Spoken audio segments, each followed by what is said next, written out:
We'll get started. So good evening, everyone. We'll call this meeting to order for the Wakefield Board of Appeals meeting for March 23rd, 2022. Start with a roll call of members. Jim McBain. Here. Chip Tarbell.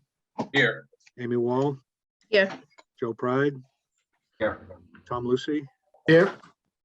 And I don't see Greg McIntosh or Mickey Feely yet, but hopefully they'll be along and we'll note them for the record when they do appear, hopefully soon. So with that, let's proceed to the reading of the legal notice. Amy, if you please. Consistent with the governor's orders extending certain provisions of the open meeting law, every effort will be made to allow the public to view and or listen to the meeting in real time. Persons who wish to do so are invited to click on the following link. If you do not have a camera or microphone on your computer, you may use the following dial-in number: 1-301-715-8592, meeting ID 991-0476-3231, passcode 241220. Please only use dial-in or computer and not both, as audio feedback will distort the meeting. This meeting will be audio and video recorded. In compliance with the Americans with Disabilities Act, this location is accessible to people with disabilities. Wakefield provides reasonable accommodations and or language assistance free of charge upon request. If you have, sorry, I just lost my place. You'd think I'd have this memorized by now. If you're a person with a disability and require information or materials in an alternate format, or if you require any other accommodations, please contact the town's disability coordinator, William Renault, town engineer, at 781-246-6403, as far in advance of the event as possible. Every effort will be made to grant you your request. Advance notification will enable the town to make reasonable arrangements to remove an accessibility barrier for you. 1, continued hearings. 2, 22-43, Wakefield Municipal Gas and Light Department application for a modification of a site plan and special permits decisions dated 2002 to permit the addition of solar panels to the roof of the existing structure. The property is shown as map 11, parcel 85, map 5, parcel 46A plus, and map 5, parcel 46B of the assessors map, and is located at 480, 488, and 490 North Ave. 3, 22-44, 22-45, Joseph M. Martin, Mary K. Martin, application for a variance under Article 6, Section 190-34 and Table 2 of the Wakefield zoning bylaw to construct a one-story addition requiring a side yard variance due to the odd-shaped lot. The property is shown as map 37, lot parcels C10A of the assessors map, and is located at 11 Coolidge Park. Board of Appeals. Thank you, Amy. All right, as usual, we have a couple administrative matters which we'll take up front in case anyone is here for those matters specifically. On the application of Derek Popek and David Michael Johnson, 26 architects at 259 Vernon Street. Got a letter dated Tuesday, March 22nd, requesting that we continue this case to the next meeting on April 13th to allow time to provide additional materials requested by the board and the town.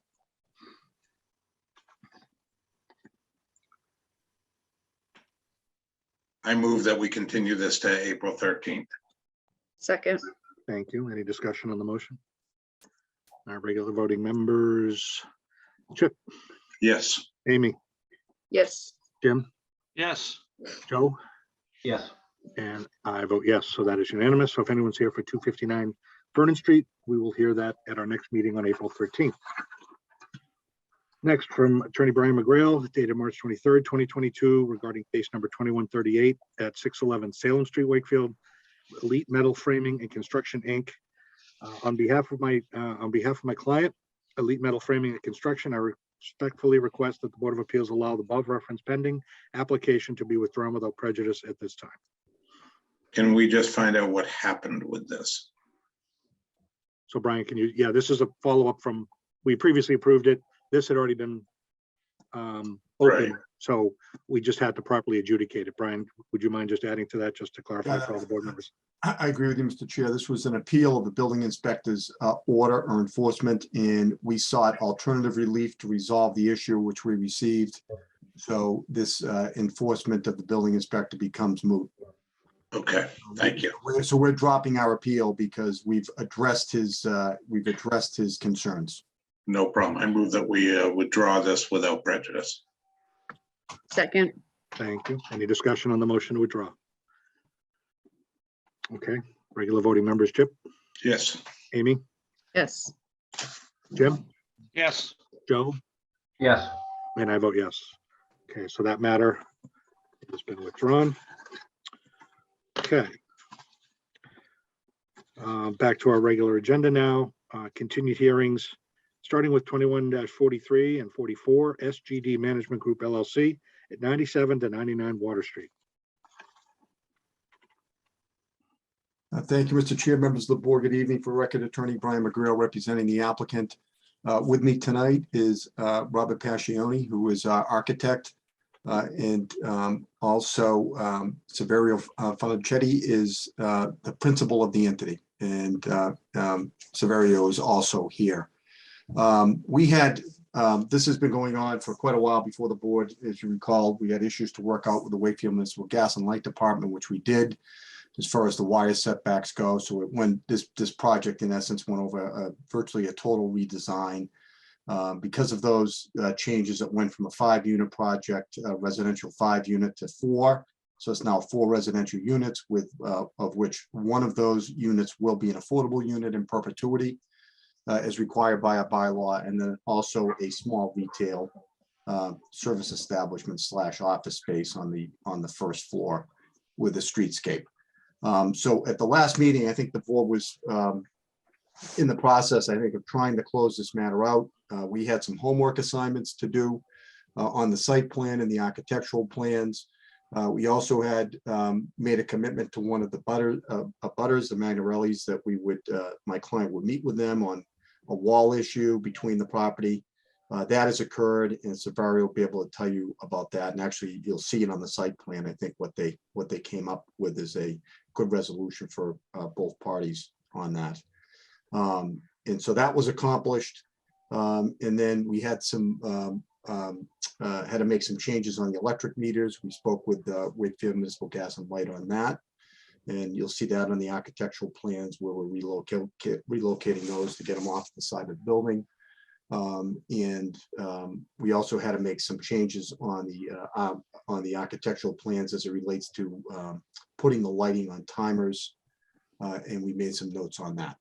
So if I may, Mr. Chair, I think I can just go through those relatively quickly and highlight the changes that were done for the board.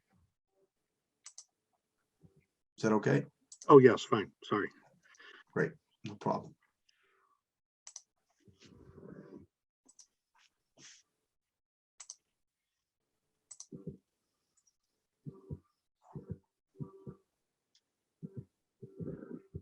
So first on the site plan, what we've done, the important thing that the board had wanted was, I'll blow this up, the town engineering department had written a memo with the conditions that they've required or requested, and all of those are listed specifically right here, 1 through 8, verbatim from the town engineering department letter. So there's no need for those to be as part of draft conditions because they're right within the plans. Okay. Okay.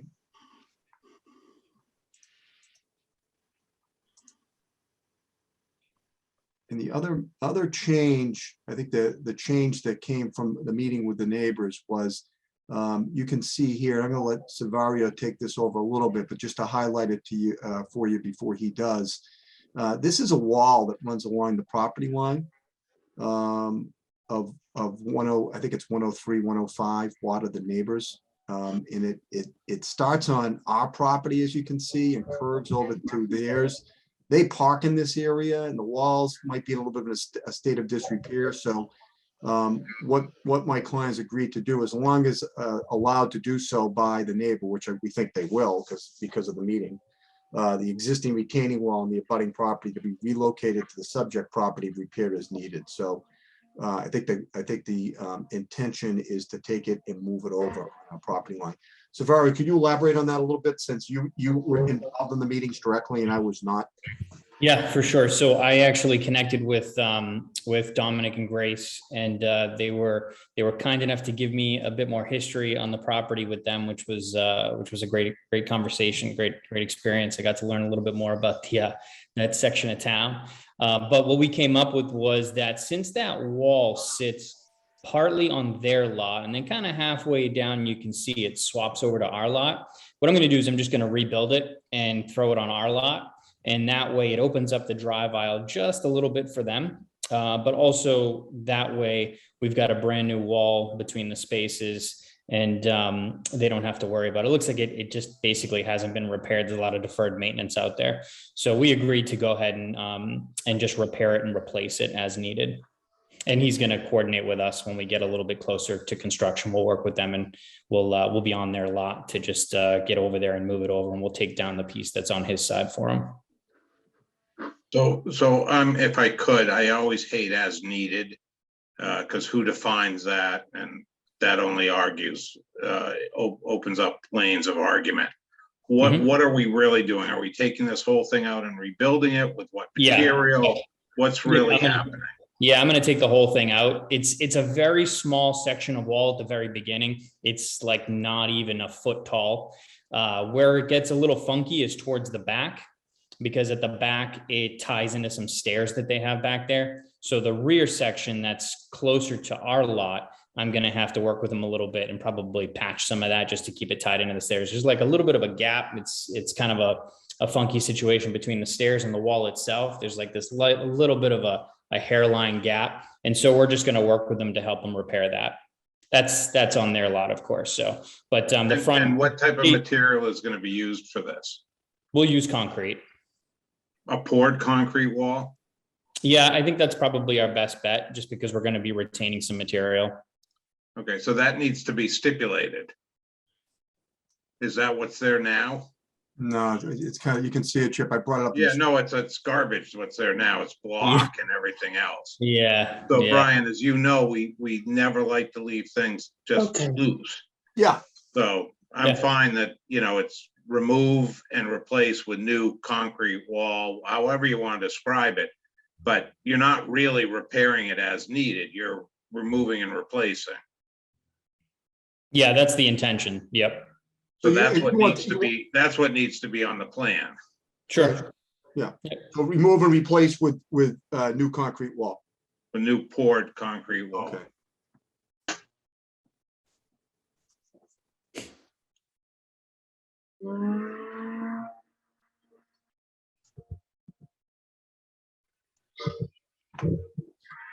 Okay.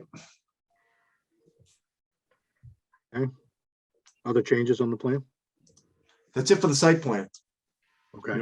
Really adding those conditions and resolving that wall issue. Am I correct, sir? You agree with that? There were no other changes? Yeah. Yep. So then on the architectural.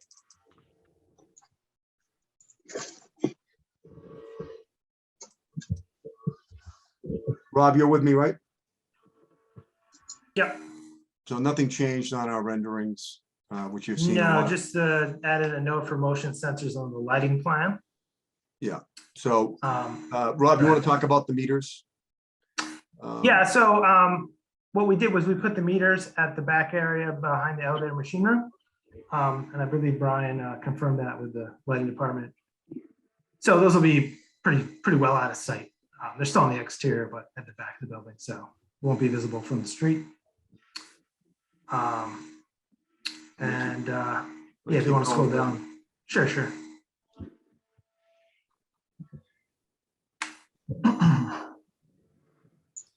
And then on the lighting plans, we just put some note that all exterior lighting, you can stop on one of these. Oh, okay. Sorry about that. Yeah, that's fine. Right there is good. We just Right here, added all a right? note. Okay. Yeah. Just the all exterior lighting will be on motion sensor control. So that was a question from the board, and we added that in. So Is it all exterior lighting though? I mean, we were talking about the garage, I thought, not just like the lighting that lights up the building, all right? there's not much out there as far as building lights. So there's the garage, the light right above the garage opening. And then there's the light by the entry to the rear of the building. And those are gonna be on motion sensors? That was the intent, yeah. But basically we said everything on exterior would be on motion sensors. That would be when people walk by, they'll be, well, if you put them in the front of the building, that would kind of be weird, no? They'll be popping on and off when people walk by. Yeah, I mean, that would be a potential that when you're walking on the sidewalk, it would go on and off. Where mean, are they they- in the front of the building, Rob? There's nothing on the front of the building. Yeah, I didn't think so. Okay. There would maybe, I don't know if the signage for the retail might have lighting, but right now we're just showing it as a generic area. But that wouldn't be motion centered anyway. When we get to that No. point, No. they'll have some lighting that we approve and it'll be on when they're open, basically, and, you know. off. Exactly. Yeah, we Yeah. just thought it was the intent that the board, like in the garage and the back area, that you didn't want things lit up at, lights left on at night when they didn't need to be. And those are the two lights, really? Garage and, There's lighting underneath the garage on the ceiling of the garage, you know, so that when you drive into That this- was one of our questions, is how is that being controlled? Yeah, so we, would have that on motion sensors as well. So when you go underneath it, it turns off.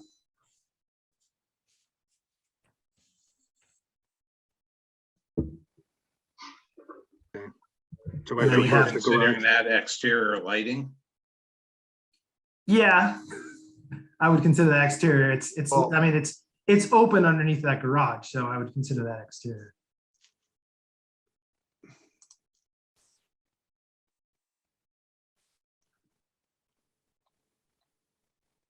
so it's the entrance to the garage, that light, the garage lights inside under in the roof, and that back entryway, and that's it. And then we have some lighting over each door at the exterior balconies. So I think you might want to clean up that note. That's what I was. Yeah, I think that note's not That's a accurate.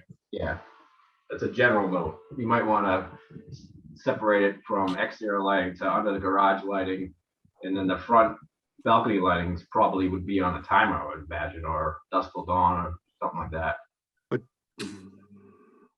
Yeah, I know what you're getting at, Joe. You know what I'm saying? Yeah. Yeah, so I mean, basically what the note should be that garage lighting and under lighting in the parking is on sensors. And everything else could be on timers or manual. Well, your balconies are controlled by people inside the units, right? That's right. Yeah, yeah, But yeah, that's an exterior light. correct. So that, yeah, That should So be that- manual. That should be manual. I mean,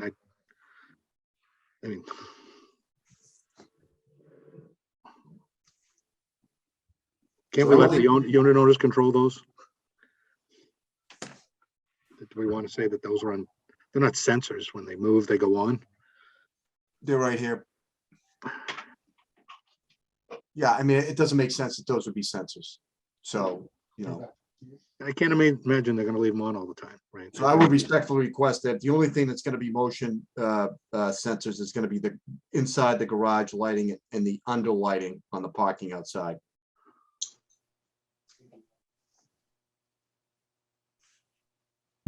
I think that makes sense. Yeah. All right, so we'll just clean up the note. Yeah, Rob, can you do that? Yeah, that's fine. Okay. And there's a note on the spec sheet that the lights are all ducks to guy compliant. Yep, saw it in the O&M plan too. Okay. Good. Okay. All right, other changes on the architecturals? No, I Nope. think that was it, right, Rob? Yep. Okay. Well, maybe it wasn't. maybe- Has the signage location always been there on all the elevations? Yeah, it has been. Yeah, but these were put as examples because in the draft conditions I sent, the board is retaining jurisdiction. We're not getting any permitting for sign. Okay, all right, so those sizes are Yeah, not real. no, they're not even marked for size. So, Okay, Yeah, as always, we'd retain jurisdiction to review that once there's an applicant, once there's a tenant. But other than what's on the plans, how do we resolve things with the town and easement, the drain pipe and the sidewalk? And like, is that been worked out with town council and the engineering department or whoever? Yeah, those are the Those are the notes. those are the notes. And Those then are all those notes. And they're Okay. included in the draft decision. I mean, draft conditions. Okay, no, I didn't know if there was, you said there might have been some town council kind of input because of the legality of it or something, but so I didn't know if it went beyond just the DPW's notes or requirements, but there was nothing else with town council in terms of, Not on this one. okay, And Brian, you submitted the screening with sound attenuating barrier earlier, right, as to what that is? Yeah, that's right here. Because the note, yeah, it's on there. Yeah, there's a cut Cut sheet. sheet on that. Yeah, okay, Hold on. There it is. okay. Sound guide. yeah, we saw that last time, yeah, yep. Okay. Any other questions on And these? we put the note on there to match the siding color. That was one of the things. Have we specified planting on the, I guess it would be the south side of the building or the east side? East side, I guess. Yep, hold on. I'll go back to the site plan. Yeah, there is a planting schedule in there.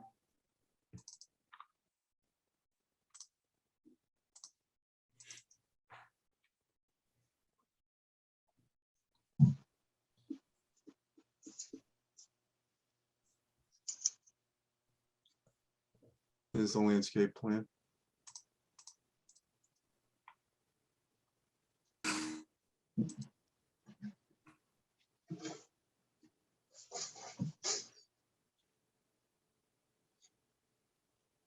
And there's a note on here that everything, trees and plants will be irrigated.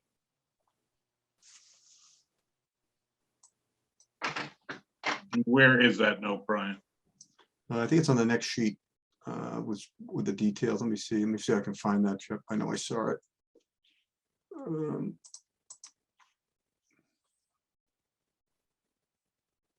Note 17. 17, thank you. See it, Chip? Okay, 17. yep, I got it. Yep. Thank you. Welcome.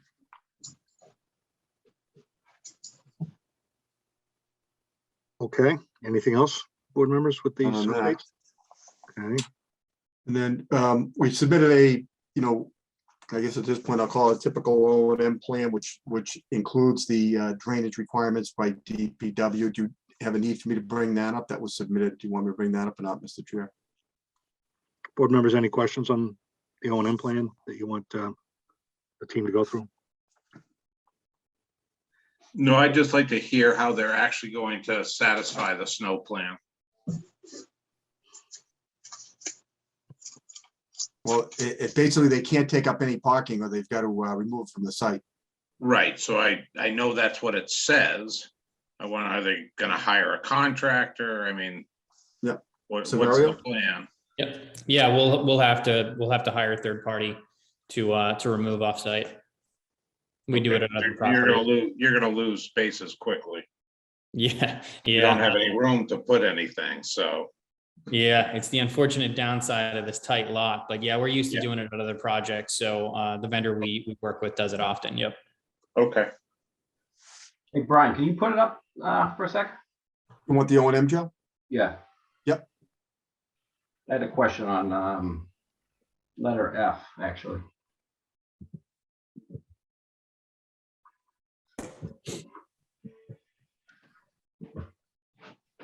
Tell me when, Joe. Keep going. Yeah, keep going. Right here, Joe? Yeah, F, you have signage, including flags and banners. What is that about? Let's see, where are you? In the Under bullets, F, grounds.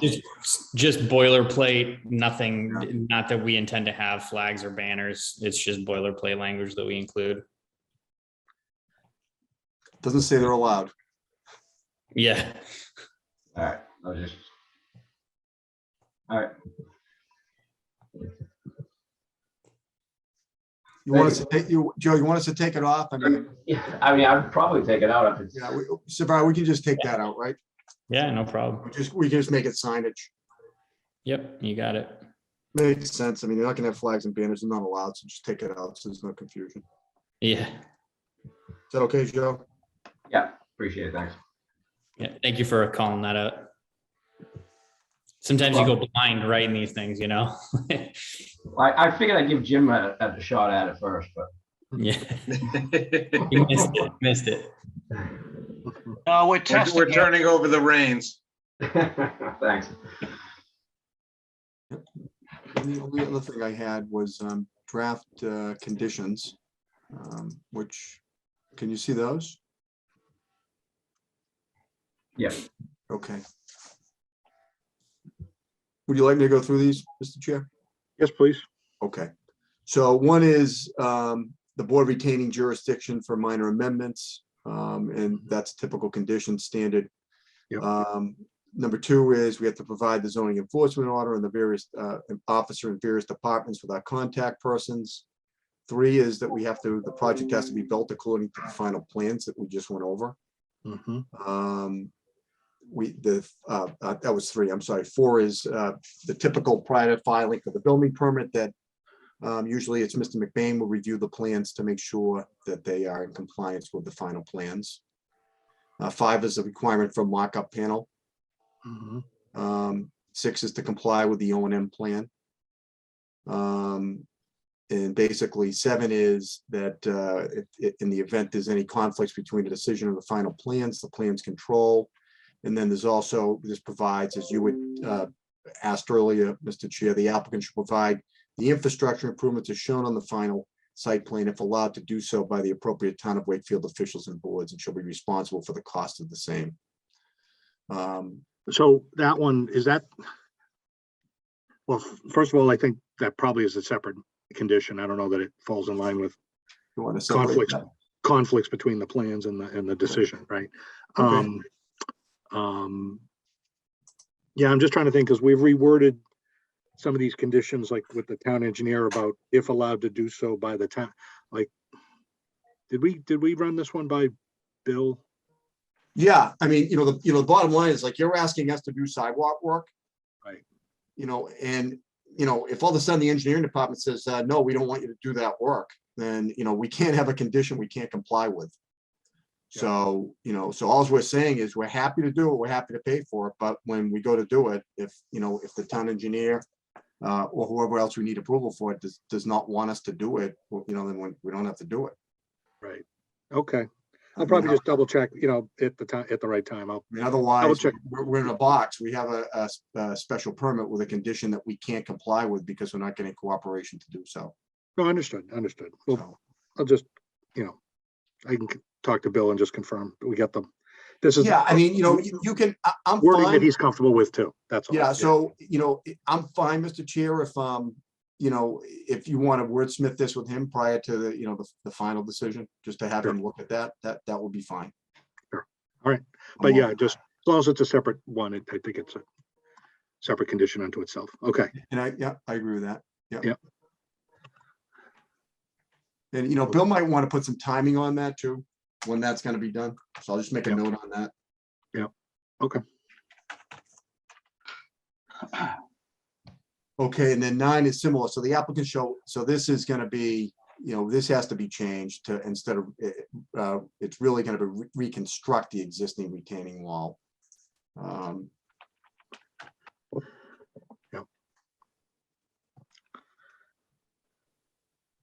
Should it be relocate and construct, since we are technically relocating Right. it? Yes, it should be. Just want to be You're right. specific, Yeah, yes. just making a note. Brian, do you want to say like patch the driveway too, or is that? You're gonna have to patch that driveway, right, once you remove that wall? Yeah, they're going to do that. The owners are gonna do that? No, Savario will do that. Okay.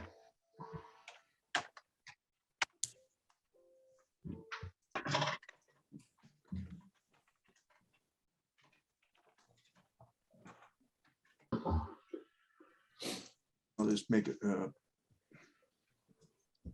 Chip, what is it, poured concrete? That's what he said he was gonna do.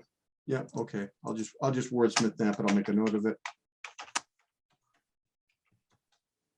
Well, if the note on the So- plan says it, we don't have to repeat, well, whatever. You're right about that. Yep. But I'm just making a note here so I don't forget. So Yeah, no, that's fine, because it says as noted on the plan, and the plan will have you to will note. review these anyway. So, and then Yeah, yeah. obviously this says only if allowed to do so by the owner of that property, which we're going to be, but you know, who knows? Maybe they sell the property and somebody doesn't want it done, but Yep. you know, we need access to do that. So we can only do it if we're allowed to do Yeah. so by those folks. Makes sense, yep. Landscaping needs to be done prior to CO or bonded. Right, typical, yep, yep. No construction parking on the neighborhood streets. So they'll have to find off-site parking. This is the project is 4 dwelling units, right, Savario? It is, yep. Yep. And then basically one of them, they're all 2-bedroom units. One of them is going to be affordable. Mhm.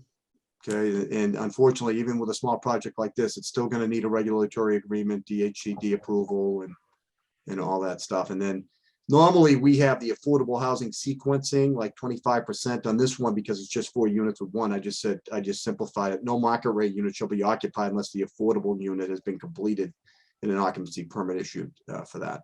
So do you understand that, Savario, that you gotta have, you gotta have that affordable unit ready to go before you can occupy any of the other ones. Yep, for sure. And then signage has not been approved. The thing I did not submit on this project, and I wanted to bring it to the board's attention, is a construction schedule. It's so small. I didn't. Yeah, I put a note on that, because normally we do get one, but what do board members think? I mean, the recent ones have been more of a draft, just to give us an idea about, how long things may take. And it's subject to change, of course, things happen, but So my question with the construction schedules, we ask for one all the time. Never do I remember us going back and checking it, nor do I ever remember somebody coming back to us and amending it.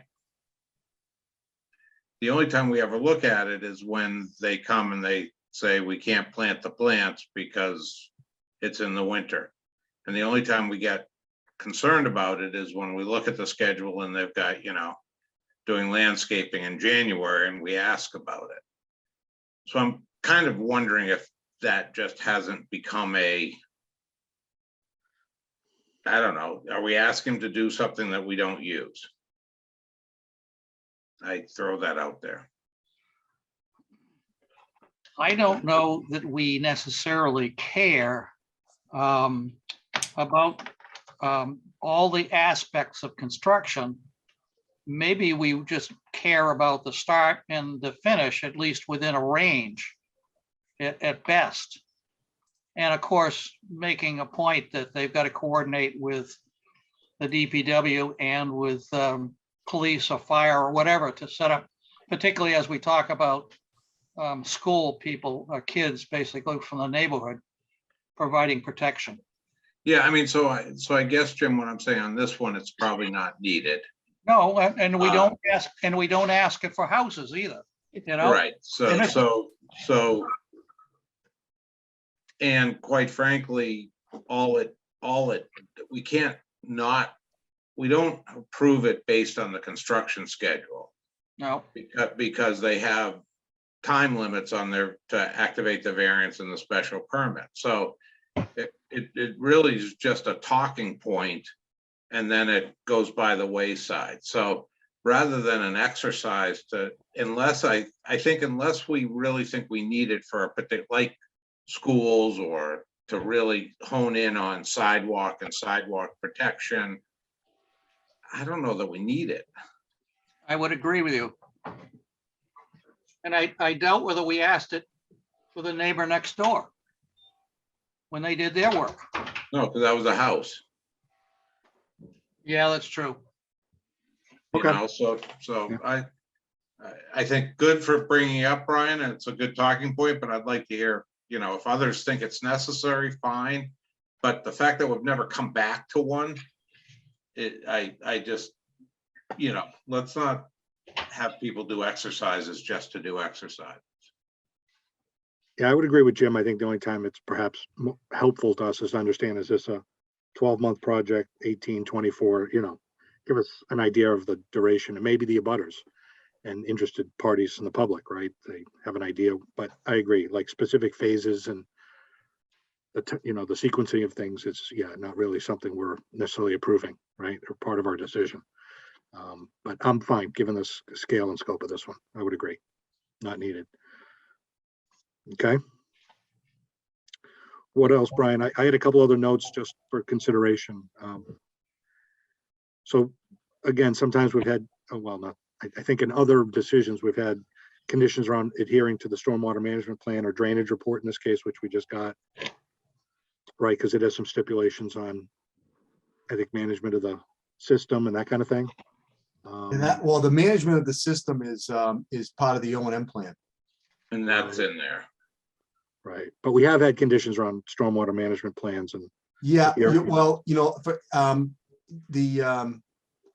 I think what the DPW sometimes, or the engineering department is sometimes required, I think we're referring to as a stormwater management pollution plan, Yeah, the SWIP plan, and an environmental monitor.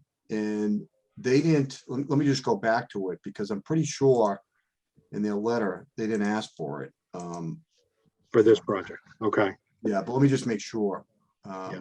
I've just become used to like some of the other usual conditions, as we've usually had one around, because they all have that stormwater management and it is in the O&M, but usually there's some other condition that ends up in the decision related to it. If there is a plan. No, you're right. Hang on a second, let me. Mhm.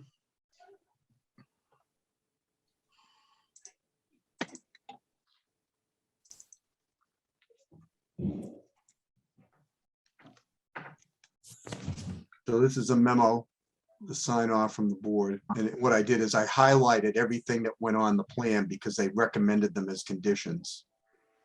So when those items that are put on the plan are in yellow here. So that's all done, and then comment addressed, and then this was the I&I fee that was put on. So all this yellow stuff was recommended conditions. In no case shall stormwater, groundwater pumps discharge. Yeah. Then all this stuff was just comment addressed on the plans. But there was nothing in here that, they had asked for, that typical SWIP plan, Okay. or environmental monitor. If you wanna make a footnote of that, that would be a vote for you to, part of a potential vote for you to confirm with the town engineer that those aren't required. We're fine with that. I mean, we don't want to miss them either if they're necessary for the project. So, perhaps I would just put a note on the SWIP plan. Right. SWIP and environmental monitor. Yep. And to confirm anything else that the town engineer might have inadvertently left out. Yeah. Okay. Noted. I think it's from our end, it's important that that's there, because the last thing we want is miscommunication for the project to start, and then for the town engineer to say, hey, you've got to do this, and the contractor, it's not on the plan, Savario, and then all of a sudden the contractor says, well, that's an extra, I didn't know I had to do that. So I think we want to double check with the town engineer and make sure we're on the same page, Mr. Chair. We're fine with that. So that could be a condition that you would do that. Okay. My guess on it is that this project is so small in land area that stuff is not needed. But Perhaps. but I don't know that for a fact. Yep. Okay. And that's all I had. I just had those couple extra thoughts. So any other board members, questions on or comments on the draft conditions? So I made a note on that. SWIP and environmental monitor, and double check with town engineer on other conditions. Yep. Thank you.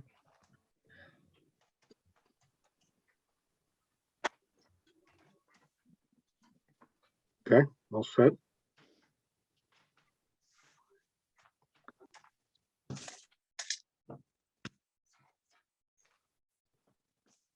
right, and that was everything we received for tonight? Correct. Okay. Board members, any other comments or questions? Before I open it up. Okay, this time I'll open up to public testimony. If anyone has a comment or question about the information we've heard tonight, please raise your hand and I'll call on you in the order I see them. First hand I see up, Ed Kirby. Evening, how you guys doing, girls? Thanks. Good. Can you state your name and address for the record, please? Yeah, name is Ed Kirby. I'm one of the owners at 4 Wakefield Avenue, right behind you, one of the abutters. Do you happen to have a drawing maybe that you can throw up there that shows the proximity of my decks to the project? Hang on, Ed, let me look here. You want the site plan, Ed, or the architectural? Just one of the side views. I forget if it's the south or east view. I think the site plan is gonna be better. Hold on. Okay. I can go to the other one if it doesn't work.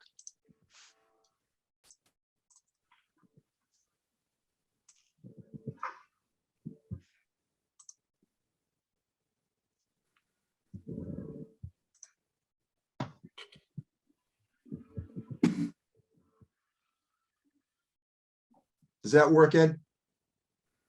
Yeah, kind of, sort of. Let me keep going. Hold on.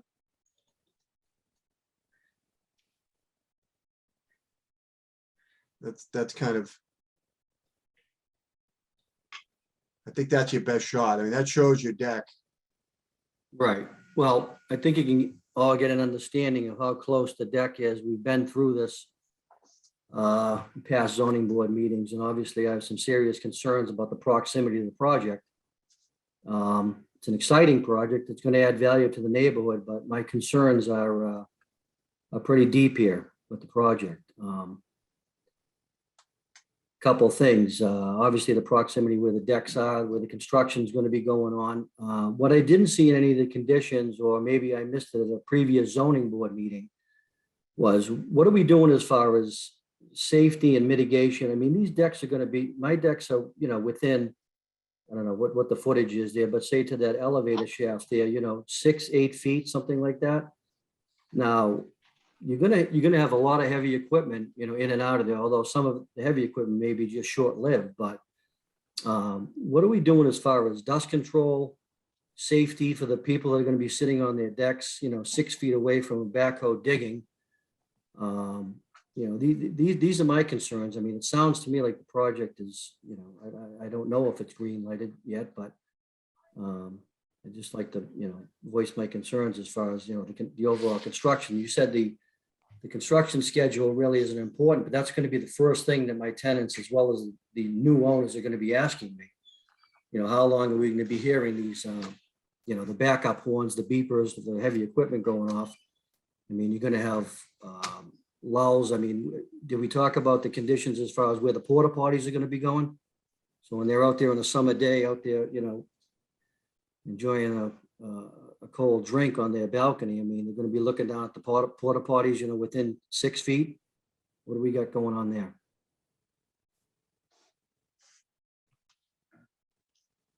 Brian, can you answer that? I mean, we I can haven't answer. gotten to that level. I don't think, I mean, how high, Savara, Rob, how many levels is the elevator shaft? Brian, can you zoom out on that real quick? I'll Yeah. kind of give you a rundown. So where that, maybe a little bit closer. Okay, so where that 4'3" line is, that's from the face of the deck. That is where the elevator machine room and the entry vestibule is. Yeah. The elevator shaft is actually quite a bit further back from that. Yeah, it steps in. I understand that. Yeah. Yeah, so that's only a 1-story space, right? Within the Right. 4'3" to the deck, and then the elevator shaft obviously goes up. Yeah, So the elevator shaft is within, what is that, Yeah, 11 feet? but that's a one story, that's a one level. Right. Portion. But Yeah, the that area. elevators, That's not going up and blocking all of the decks. That's just right on the ground. no, but it's still within 10, 12 feet or whatever that is, Saverio. I don't have the drawing in front of me, but whatever that dimension is. And I understand you're trying to, I think it's important to note that both of these properties are in the business zone district and there's a 0 setback requirement. correct. So that meets the setback requirement by, Understood. you know, I mean, Yep, it could be on the property line, just like the deck is. I mean, the Yep, deck is on okay. the deck is on the property line on that side. Yep. Yeah, So- I mean, if you don't mind, Brian, if I can interject for a moment, you know, obviously we know that we're meeting, more than meeting the setback requirements, and ultimately the goal is not to endeavor to do the bare bones minimum, but to do a lot more, right? And as I have tried to do throughout this process, Ed, is reach out to you and be, you know, of the mindset that I want to work with you. I know when you bought that property, I was working on 10 Wakefield Ave. Yep. And so we were both kind of doing construction at the same time on that street there. So I know that you and I will be able to coordinate, and I'll be able to work this out to make sure that I minimize the impact. In terms of stuff like porta potties and things like that, I completely get it. I mean, we're going to have it serviced. And normally when I do a project like this, we have it serviced twice a week. It's not, you know, it's not as though you're going to get all kinds of odors and all kinds of crazy stuff coming out of there. But, you know, what I'm going to endeavor to do is to meet with you ahead of time and coordinate with you and be as communicative as possible throughout the process. You know, at the end of the day, I'm going to be your neighbor for a long time. So the last thing I want to do is disrupt you or other tenants or other unit owners there in your building. So, you know, hopefully, you know, that throughout this process, I've tried to do that to the best of my ability, but I'm going to continue to do that. So, you know, your concern, whether, you know, your concerns are absolutely valid, and, you know, we can definitely talk offline on how I can help mitigate as much of that as possible.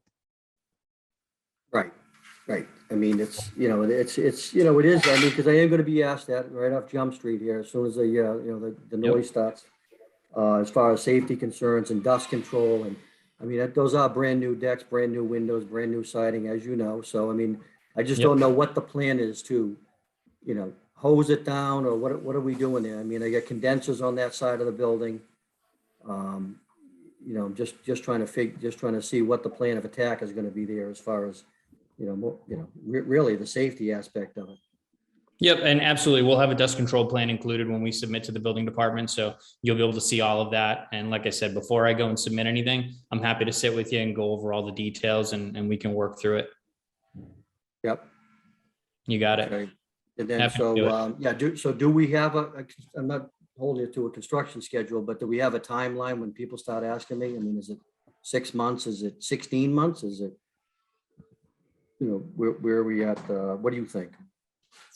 At the moment, it's going to be tough to say, because we still got to do some mechanical work. We've got to finish the design of the building, where this is a bit of a long road. I didn't want to engage anybody else until we knew this thing was fully vetted with everyone. We seem to keep hitting a new snag every time. So I can definitely offline connect with you, and we can start talking about schedules and routines, but I will certainly give you as much advance notice as possible.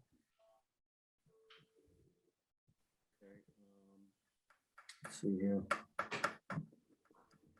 Brian, has the town engineer been involved as far as, you know, how they, you know, where they're going to be setting up their equipment as far as digging, putting the new sewer line in?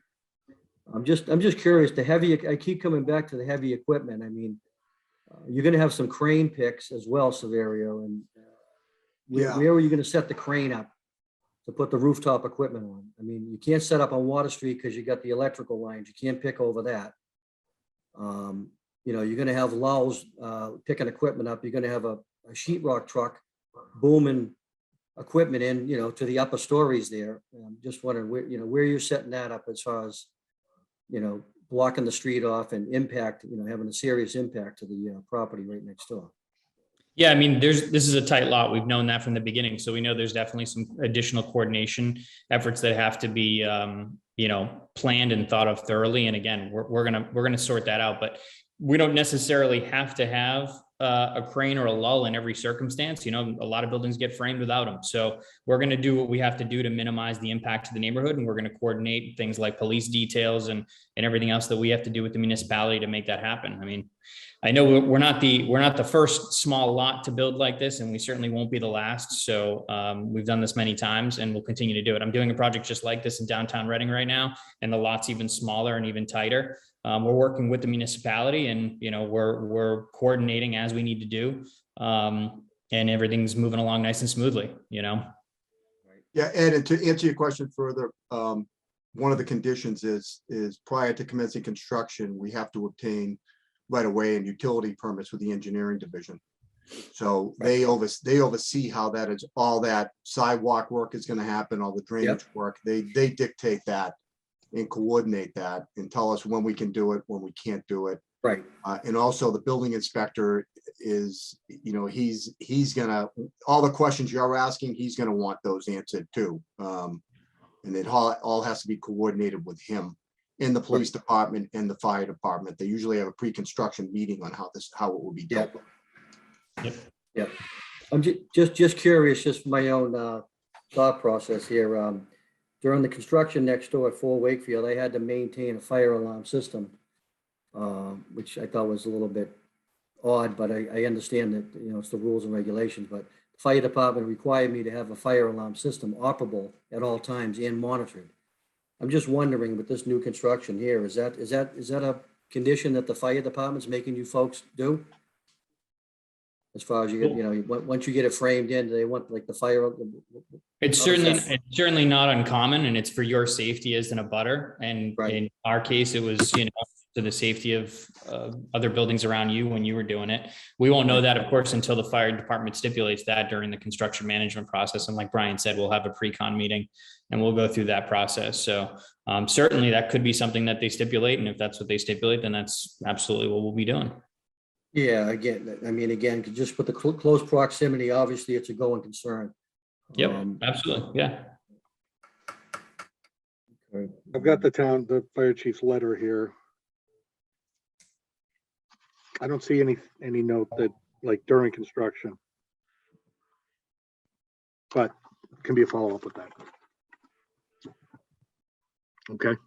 Anything else, Ed? No, I I mean, think that's it. I think that's it for now. Okay, thanks. Thanks, Ed. Appreciate your feedback. Problem.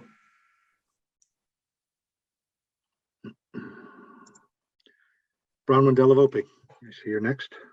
Hi, Bronwyn Delavope, 8 Cyrus Street. Yes, is there a picture or illustration of the outdoor lighting fixtures? Hold on, I can help with Yeah, that. we should have spec sheets for that. Yeah.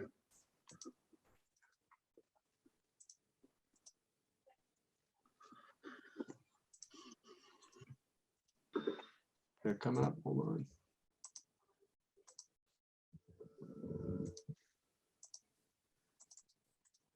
Okay. Let me shrink these down, Ms. Delavope, hold on. Here they are.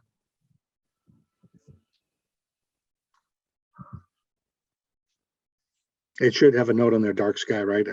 Yeah, That they might be do. where Actually, you're I went going. over this. It's kind of Yes. buried in here, but because I didn't see it, and I called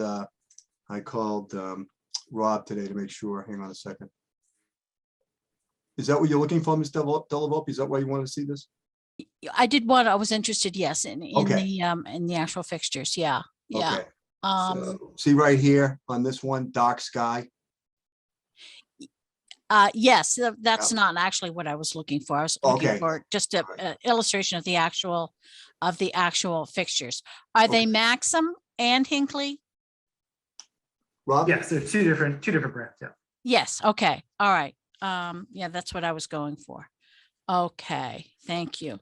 And I know when you were scrolling through, there was a rendering of the front of the building. Could I see that, please? You can, hold on.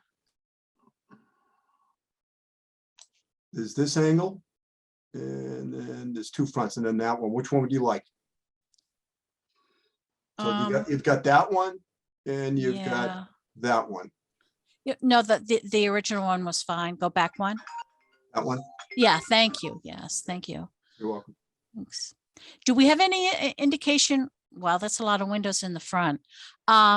Any indication what's going on that ground floor? It's intended to be a retail space. I don't believe there's a tenant at the moment, but But it could be a store, it could be a restaurant, it could be a day Not a spa. yeah, not a restaurant. Not a restaurant. No, because we have our, it could qualify as a retail establishment, service establishment, or office. So it could be like an insurance office, or something like that. The problem with the restaurant is it's not vented for a restaurant, the building. Okay. And the restaurant requires a different parking count. We're exempt from this because we don't need more than 4 spaces, and I just, restaurant won't be able to do that. Okay, is there anything that would mitigate, I mean, that's a huge bank of windows. Is there anything to mitigate the light in the evening? Because I know the medical building down in Greenwood is a wall of windows, and there's still tremendous amount of light spill at night. I think that's a question for the board. I think, usually it's that we're asked to create a streetscape that people that drive by can see activity going on inside the building, instead of having signs and if you drive by, you look at that compared to what's there now, it's a wall with a door. So, maybe there's no light, but it's certainly not a streetscape that's inviting. So, I mean, that was done on purpose to really kind of, so people can see what's going on in the building and see the activity and bring activity to the neighborhood. Thank you. Is this something that the board could condition? Because as I said, that's a lot of lights, and I'm concerned about light spill.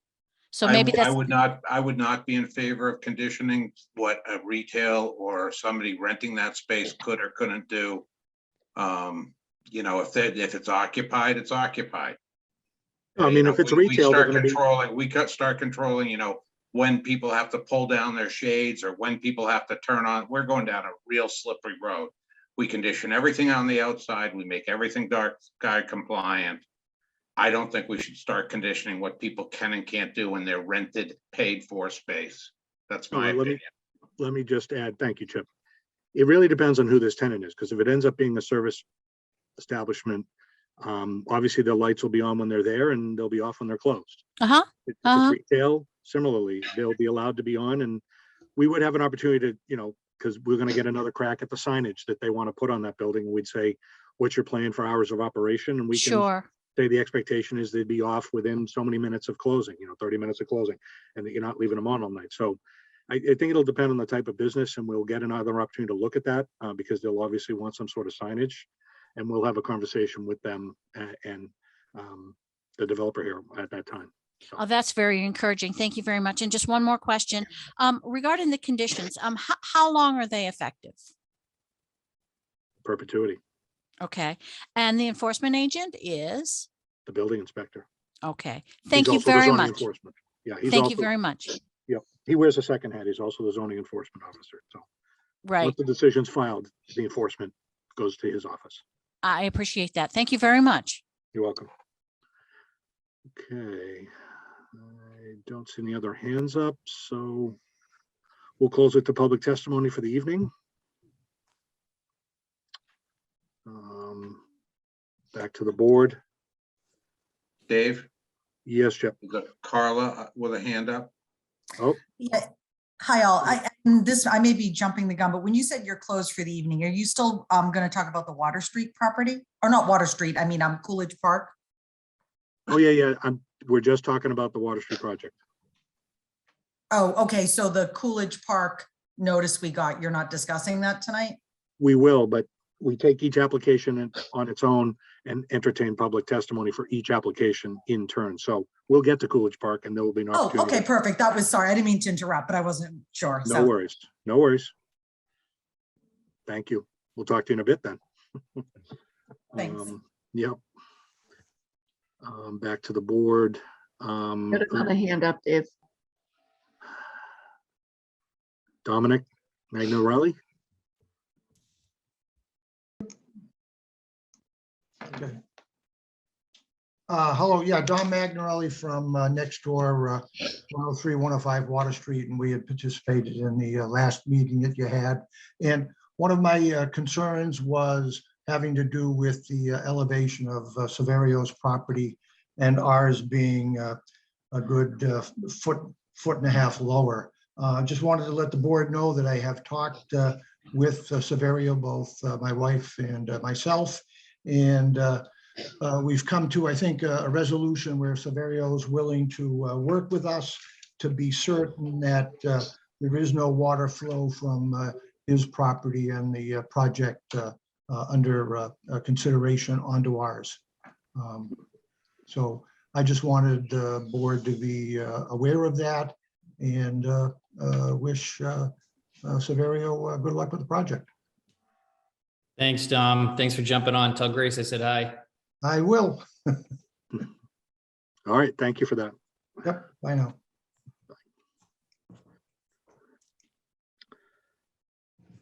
Okay, Guess we didn't need to spend 20 minutes talking about it. I tried to tell you. No. all right, now we're really going to close the public testimony. We are done for this project this evening, and maybe for good. Anything remaining, board members? Any open questions in your mind? Anything that we need to clarify before we proceed? In my mind, Mr. Chairman, we've dealt with this little project for a long time, and it's time to put it to bed and let Severio start building. Okay, I just wanted to give board members one last call. So if we were to proceed to a vote, there are again a request for 2 special permits. As I understand, back in the file. Regular voting members are all been at all public hearings, so those would be the voting members. So if someone were to be so inclined to make a motion, we could proceed. I move that we grant a special permit and site plan approval pursuant to section 190-32 and 190-45 of the Wakefield zoning bylaw, allowing a 4-unit garden apartment in combination with a retail establishment, service establishment, or office use in the 733 square foot area labeled retail, all as shown on the site plan and architectural renderings drawing as presented to us. The landscape plan by Allen and Major dated February 9, 2021, revised through March 18, 2022, and the architectural renderings and drawings by RP Architectural Studio dated March 18, 2022. And along with that special permit, there goes a number of findings. So we found through our discussions that the use requested listed in the table of use regulations as requiring a special permit in the district for which this application was made. B, the requested use is essential and or desirable to the public convenience and welfare. It will improve the neighborhood and will help address the need for housing, including affordable housing to the town of Wakefield and the surrounding area. One of the 4 units will be an affordable unit in perpetuity. C, the requested use will not create or add to undue traffic congestion or unduly impair pedestrian safety. The parking requirements of the zoning bylaw are being met with the parking primarily for overnight purposes, and the commercial component requires no parking space, and that is under 1,000 square feet. The requested use, D, the requested use will not overload any public water, drainage, or sewer system or any other municipal system for such an extent that the requested use and or developed use in the immediate area or in any other area of the town will be unduly subjected to hazards affecting health, safety, and the general welfare. E, the requested use will not impair the integrity or character of the district or adjoining districts, nor be detrimental to the public health, convenience, and or welfare. F, the requested use will not, by its addition to the neighborhood, cause any excess of that, particularly the use that could be detrimental to the character of said neighborhood. This use will put a vacated and blighted property to a beneficial use and add to the affordable housing inventory. The proposed use will not be detrimental to the project proposed or the neighborhood, and it will not adversely affect the zoning district. Furthermore, the non-residential uses permitted in the zoning district are not noxious to the residential use. Then we go to section 190-45 of the Wakefield zoning bylaws. And we reviewed this section of the bylaw, which is pertinent part states that in reviewing a site plan, the special permitting and granting authority, us, and the other applicable agencies shall consider, among other things, the following, and we got correspondence from all the other boards. One is we look at the convenience and safety of vehicular and pedestrian movement within the site and in relation to adjusted straits, properties, and improvements, the adequacy of methods of disposal for sewerage, refuse, and other waste, and the methods for surface and stormwater drainage, and provisions for off-street loading and unloading of vehicles incidental to the servicing of the buildings and related uses on the lot or tract. We considered all of the above referenced criteria and is satisfied. We also went through a host of conditions that we just recently went through, and those would be added to this special permit as well. At everything. I think so. Second. Okay, thank you. Any discussion on the motion? Okay, regular voting members, Chip, Yes. Amy, Yes. Jim, Yes, Joe, Yes. and I vote yes. So that is unanimous. All right, Mr. Chairman, I move that we grant a special permit pursuant to section 190-32.1 of the Wakefield zoning bylaw, allowing reductions and or alterations to dimensional requirements under section 190-32D, table 2 of the bylaw, related to a 4-unit garden apartment in combination with a retail establishment, service establishment, or office as shown on the site plan, on architectural renderings and drawings as just previously stated. A, allowing a reduction and or alteration in the required frontage that is shown on the site plan. Allowing a reduction and alteration in the required lot width, be that as shown on the site plan. Allowing a reduction and alteration in the required front, side, and rear setbacks to be that as shown on the site plan. Allowing a reduction and alteration in the required lot and building coverage to be that as shown on the site plan. And allowing a reduction and alteration in the required open space to be shown on the site plan. And any other reductions or alterations from the requirements of section 190-32D and table 2 of the Wakefield zoning bylaw to allow the project to be constructed as shown on the site plan and architectural renderings and drawings as presented to us. And fortunately for Amy, the same findings as the last special permit, and furthermore go along with this one.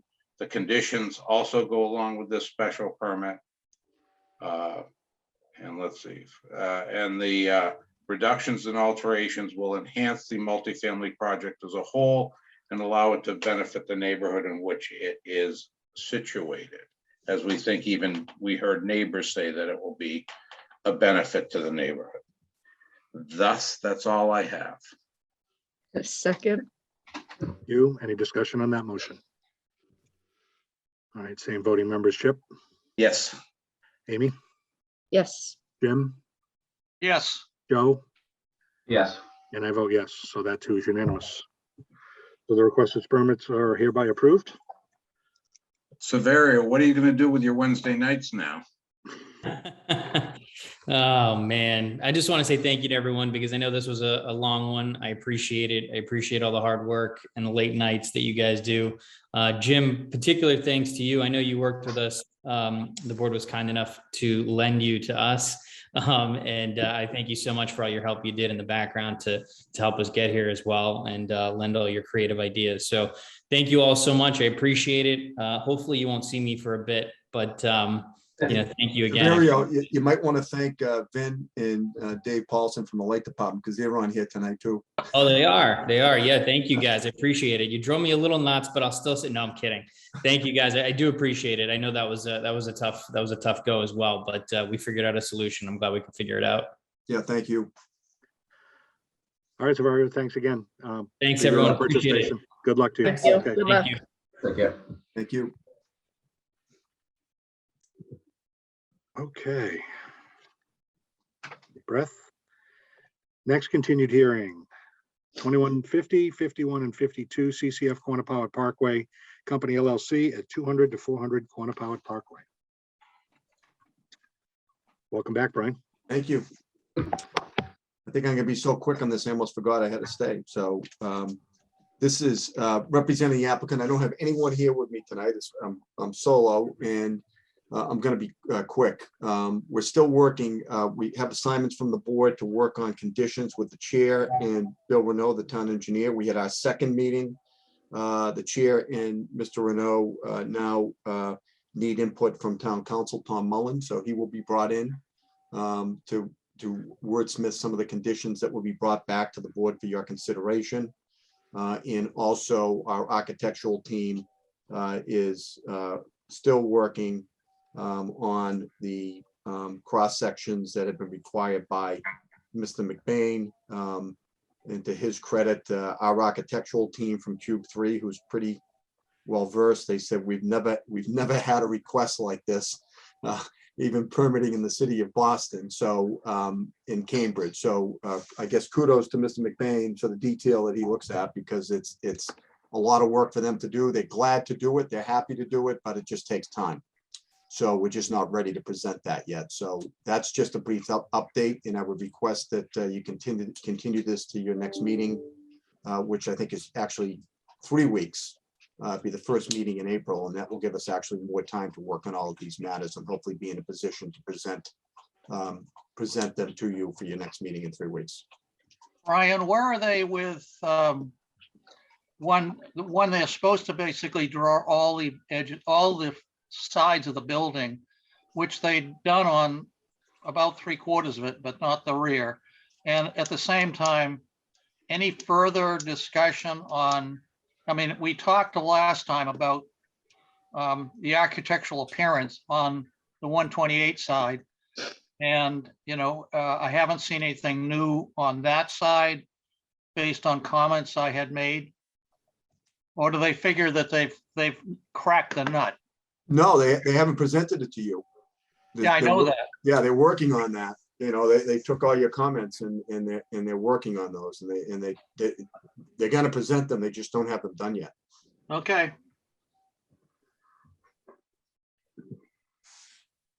I move that we continue this to our April 13th meeting, Second. and hopefully they can get their stuff to Jim for review prior to that, That's our goal. significantly prior to that. Yeah. And ultimately to all of us the Friday before. And a motion seconded by Amy. Any discussion, any other discussion on the motion? Dave, there's a hand up. There is, I'm sorry. David Polson. Yes, I'm with the David Polson with the Light Department. We have a meeting scheduled tomorrow with the developer to talk to them further about the electrical connections to the building. Also, I've been talking to the town engineer regarding some of the what they're doing on the access road. So we still have some further work to do with the developer regarding undergrounding, possibly undergrounding the section on Quantapowhat that goes to the property, and also I guess they own some of the property where the parking lot is near the Rotary, that we received state money for a high capacity or high output vehicle charging station. And, you know, we need to talk to Bill Renault, and he said to talk to the ZBA and the developer regarding those two items. So, and the reason I bring it up is that if Jim has meetings with them, the subcommittee meetings have been very helpful for other projects. So we just want to make sure that we're not missing anything before the April hearing with you, so that they include everything on their plans. That's great, Dave. Thank you for mentioning that. So we'll bring you in. Who are you meeting with tomorrow, if I can ask you, the chair? Do you know? You might not know. It's Matt Matt. D'Amico? Yes, yeah. Okay, great. Okay. If you could mention to him those issues that you have I'm sure you will, but he's our lead. So just to make sure he understands what you want to do on the charging station. And I think he's aware of the undergrounding that will be a benefit for a lot of people. So if you could talk to him about that too.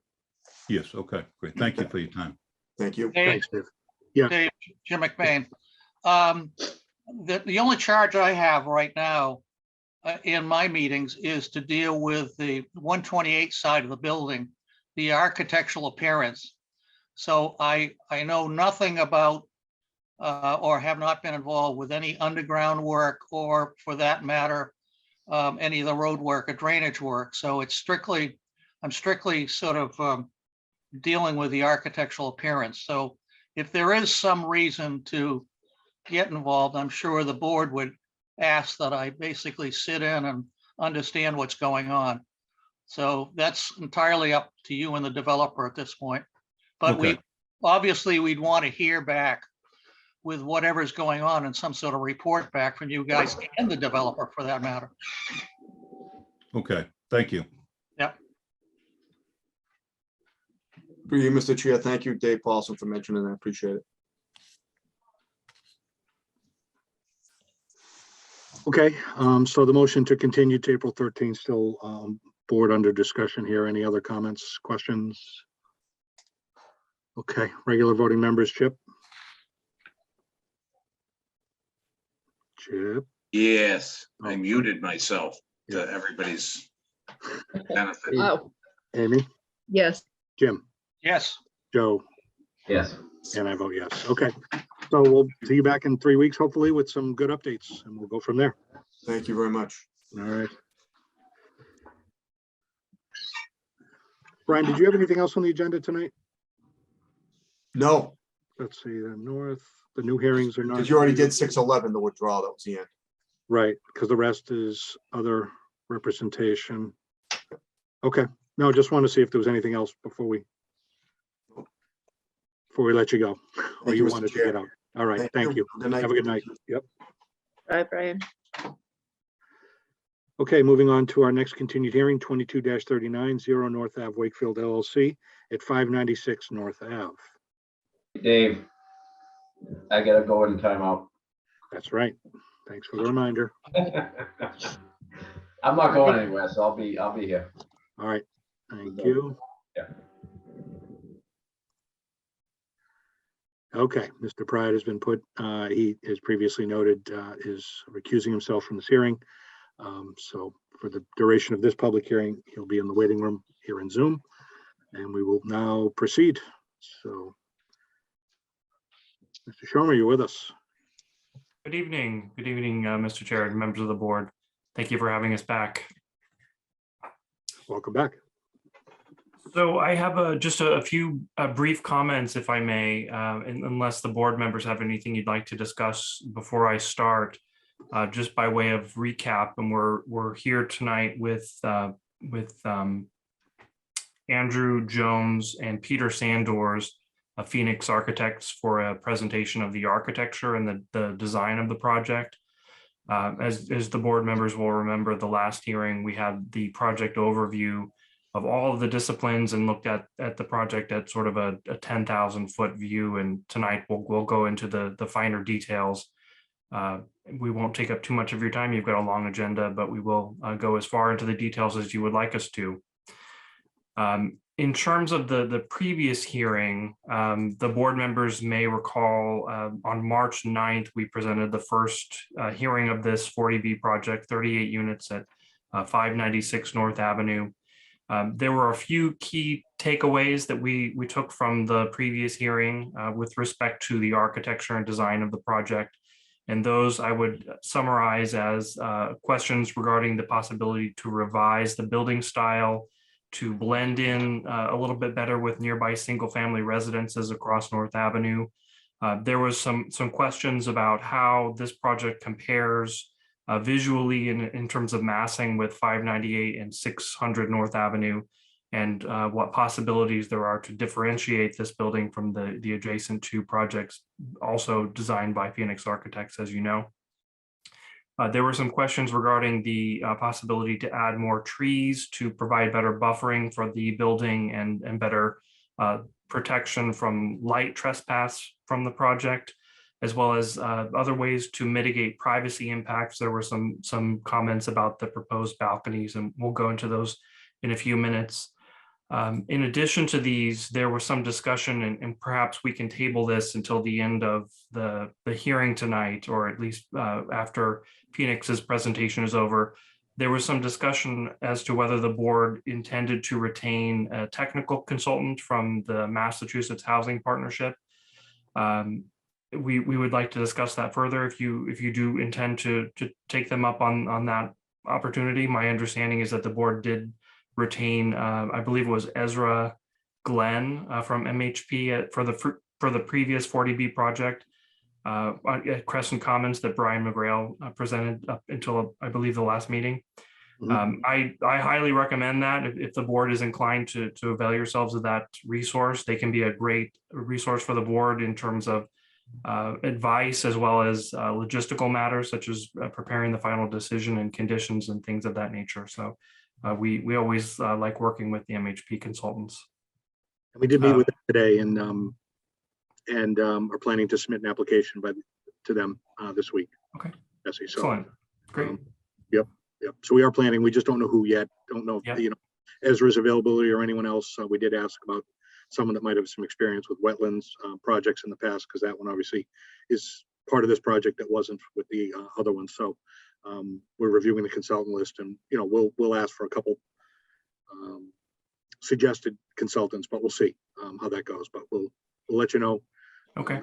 Works its way through the process, and then if we're going to set up some subcommittee like we did before and get the right requisite parties together, we'll discuss those details. But that's the quick update on that part for tonight. Okay. Great. Well, thank you very much for that, Mr. Chair. That does tick off a couple of my boxes that I was about to mention next. Ezra, as I mentioned, he's very good. I know you've worked with him previously. I've worked with him on one occasion. She'd probably wring my neck. She'd probably wring my neck for mentioning her name, but Judy Barrett is another one who's very good. And both of them would come with some recommendations for other technical consultants if the board does decide to go down that road of retaining peer review. Yep. So that's my summary for tonight. There were a number of other issues obviously discussed at the last hearing with respect to the site layout, parking, traffic, pedestrian access, as well as wetlands, which we're aware is a major issue here. We're not sweeping those under the rug.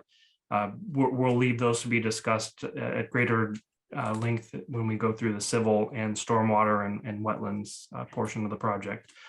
But for tonight, our intent was to focus on architecture. So if I may, Mr. Chair, I would like to turn the presentation over to Andrew Jones from Phoenix Architects for his presentation. And just before I cede the mic, just to note also that our civil engineer, Chris Barrages from Williams and Barrages, is also on the line and available for any questions. We also have Elliot Brundage, our landscape architect, who will go into some details on that plan as well. Okay. Okay, thank you. Andrew, please take it away. Thank you, Jesse, for the introduction, and thank you to the board for allowing us to speak tonight. If I can, I'm going to share the screen. Can everyone see it? We can now. Yep. Okay, perfect. So as you can see, we made some adjustments, mostly with the concerns of the board and neighboring people. So the biggest changes that we made was with the balconies. As you can see now, where we were having balconies that were overhanging roughly 5 to 6 feet, we now created Juliet balconies. I think this is a perfect balance of, allowing natural light and the ability to open your door and get some natural air in without feeling like they're overhanging neighbors in the sidewalk and stuff like that. As you can see too, the biggest thing that we did is any other balconies in the indents, we did 48-inch parapet walls. I think this allows for more privacy. And once again, gives that feeling of not really looking down on neighboring bystanders. I'm going to move to the next page just to kind of give a comparison that we worked on between the two other buildings, both being 598, which is right here, and 600 North, which is right here. One big thing that we also made sure to do is we actually brought the upper parapet down to match the height of 598. So now both of these buildings are at roughly 48 feet, 6 inches. As you can see, as far as length goes, 600 is definitely longer. 600 North is 170 by 60 feet, which is roughly 10,000 square feet, compared to 596, which is 150 by 75 feet, equating to 11,250 square feet. So although more units, 596 being 38 units, and then 598 being 18 units and 600 being 24 units, the scale is still there. It does not feel like it's overpowering the other two buildings. Besides that, most of the architecture has stayed the same. The unit count has stayed the same. Our client was very adamant about losing any units based on just calculating the cost of materials and stuff regarding the site. So that's mostly it. I'm going to go back to the front elevation, and I'll be happy to answer any questions the board may have.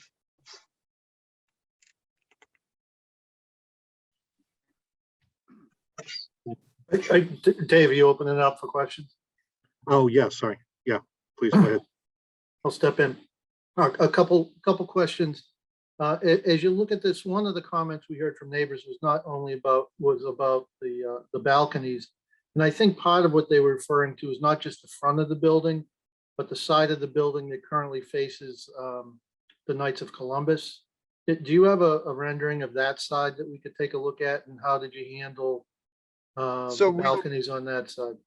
Yep, so we don't have a rendering, but I can go to the elevation that is beginning to show that. So once again, as you can see, we are doing now Juliet balconies. These balconies won't be overhanging, as well as you can see here in the upper fourth floor, we are now showing a 48-inch parapet wall instead of a metal railing. So, but we can definitely get a rendering of that side moving forward if it's a concern. I think it is. I think folks in the neighborhood there were pretty vocal about that. So I do think that would be helpful, both for the board and for neighbors to see as well. And can you explain to me a little bit, you have so many more units in this building than there are in the other two, and the other two are probably a little bit bigger. Can you walk me through that a little bit? Yeah, so I think the biggest difference being square footage of units. As you can see, we are staying at 4 stories, very, very similar to 598.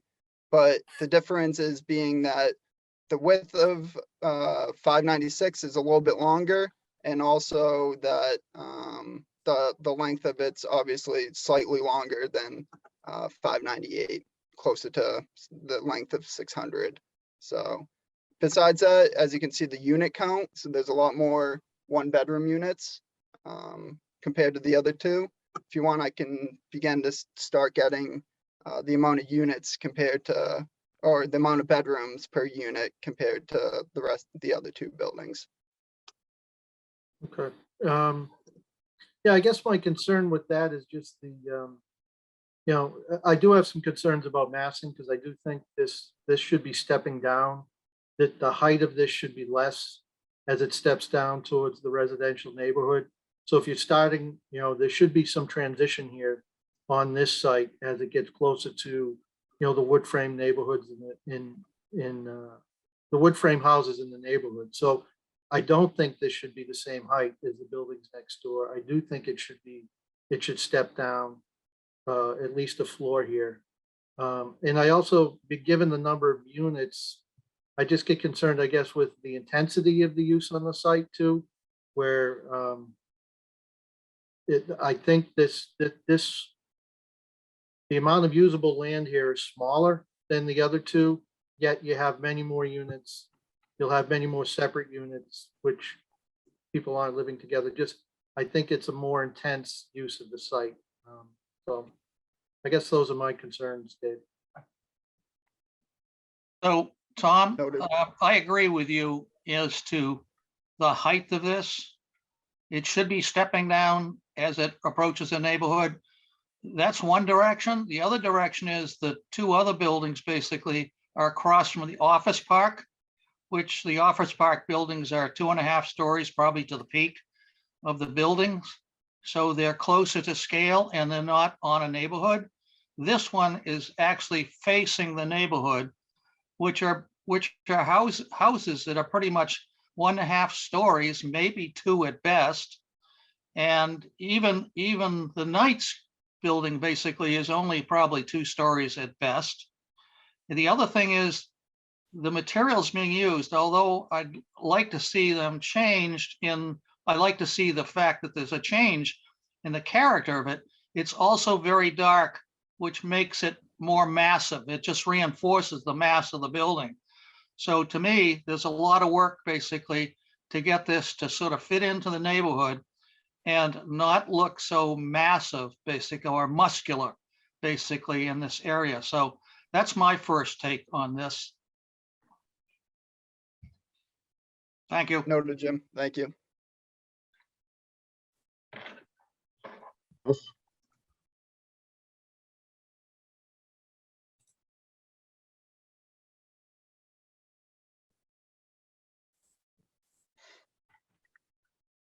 Okay. Yeah, I mean, I echo the previous comments. Again, in light of development along that street and stepping into the neighborhood, I agree. It's just something we have to look at. I'm not settled on it. Again, there's work to be done here, both working with the Concom too, and how this building fits on this site. And I also question the parking. I think in the initial presentation, I think somewhere it was noted that it has adequate parking. I just want to, I'm not sure there really is enough. Because 3-bedroom units require 2 parking spots per unit, right? And the 1 and 2 bedrooms require 1.5. So by my calculations, you need 59, and you're providing, I think, 57 or 58. So it's close, but again, I think we need to ensure that it has at least enough parking, maybe even a few extra. I mean, Crescent Common had enough parking, but they also designated stuff specifically for visitors. And we really like that, right? Because it alleviated concerns of parking on the street. This is a heavily traveled street. I don't know that parking's allowed even on that side, if memory serves, but we'll hear from TAC on that and what they might want to suggest. But I just want to make sure that this is sized appropriately. I totally get that the applicant wants to do as much as they can and get as many units as they can, but we have to figure out a way to make this work. With all the parties, including conservation, the abutters, make sure parking and traffic are considered, and how it just all fits, how it all works on the site and blends into the neighborhood, right? It's a very different neighborhood than what some of the other ones have been, but it still needs some work to make sure we all think it's going to fit. So I'll just start with that. Chris, did you want to add something? I see your hands up. Chris, yes, since we're talking about massing, again, for the record, Chris Spurrage, civil engineer for the project. Just to put some numbers in your heads, the project at 600 is about the development is on about 3/4 of an acre. The project at 598 is on less than half an acre, and our project at 596 is on almost an acre of land. So we have more developable land than the other projects. And our parking ratio, just to remind everybody, we're just over 1.5 parking spaces per unit, 1.53. To put that into perspective with the Tarrant Lane project, where we ended up at 1.55 parking spaces per unit, just to kind of put it into perspective. Since we're talking about massing, I just wanted to share those rough numbers to put those in everyone's head. Good, thank you, Chris. So Dave, sorry, just to follow up on that quick question. So Chris, are you talking about total lot size? Are you talking about usable land on the lot? I'm talking about the usable land. And your calculations say that this property has more usable land than the other two? That's right. You know, almost double what 598 has. And we're close to an acre. 600 has about 3/4 of an acre of the development parcel. Can I share my screen for a minute? Sure, no problem. Yeah, let me just show you an interesting. So this is an aerial shot with our project over here superimposed. Can everyone see that? Okay. Yes. Yep. So you can see the development here at 600, and the area that was developed is roughly this shape right here that I'm highlighting. So that was about 3/4 of an acre. And I'm including the entire driveway that's really used as a shared driveway between the two projects. And then over at 600, you know, it was really a postage stamp, you know, with retaining walls on all sides. Just about 4/10 of an acre, you know, just under half an acre. And then our project, you know, is a bigger shape. The shape is more regular, a little bit easier to develop. And so that's why we have more units than the other two projects.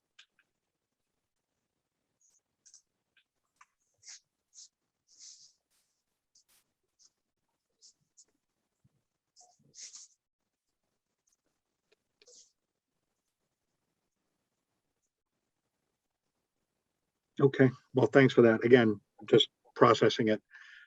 Yes, more land area, but again, 4 stories versus 3. Doesn't mean you have to build, and you got to have enough, you know, parking, and you gave a ratio, but again, the bylaw says there's a different calculation for 3-bedroom versus 1 and 2. So, you know, we just want to make sure there's enough per the bylaw and not just a single number of ratio. And I don't remember how it broke down for Tarrant, but in the other ones, but we're focused on this one. Again, we just got to make sure it's the right fit. Duly noted that it's more potential buildable area. And is that buildable area calculated within the buffer zone, like the 100-foot? So that is taking into account where your limits are with conservation and. Yes, yes. When I characterized the sort of the limit of the development, it was the limit of work, let's call it. So that's the amount of area that those other 2 projects disturbed, and we're proposing to disturb, you know, as close to the wetland, maybe a little bit further away from the wetland than 598 was. But yeah, it's to the limit of work.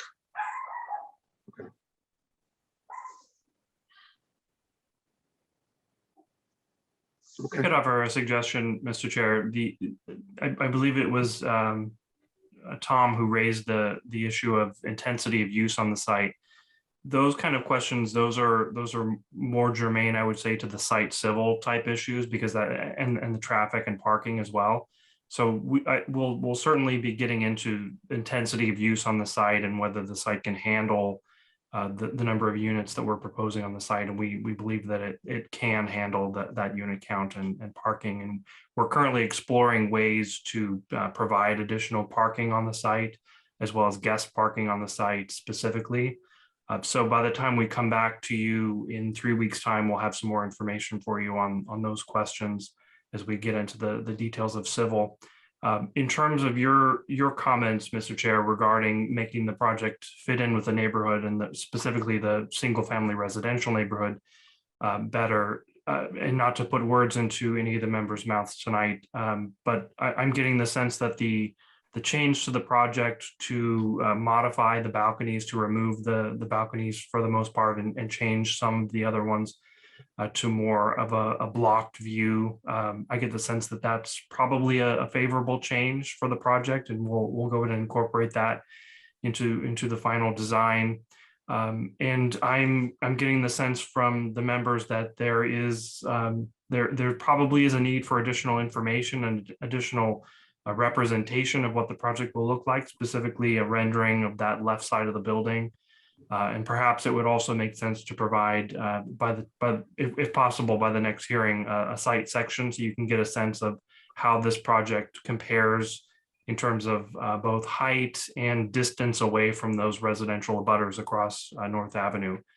We've not currently prepared that sort of a site section plan, but we've looked at it, and we believe that the building does compare favorably with how the neighboring properties are laid out, but because there is a significant distance across North Avenue from this building.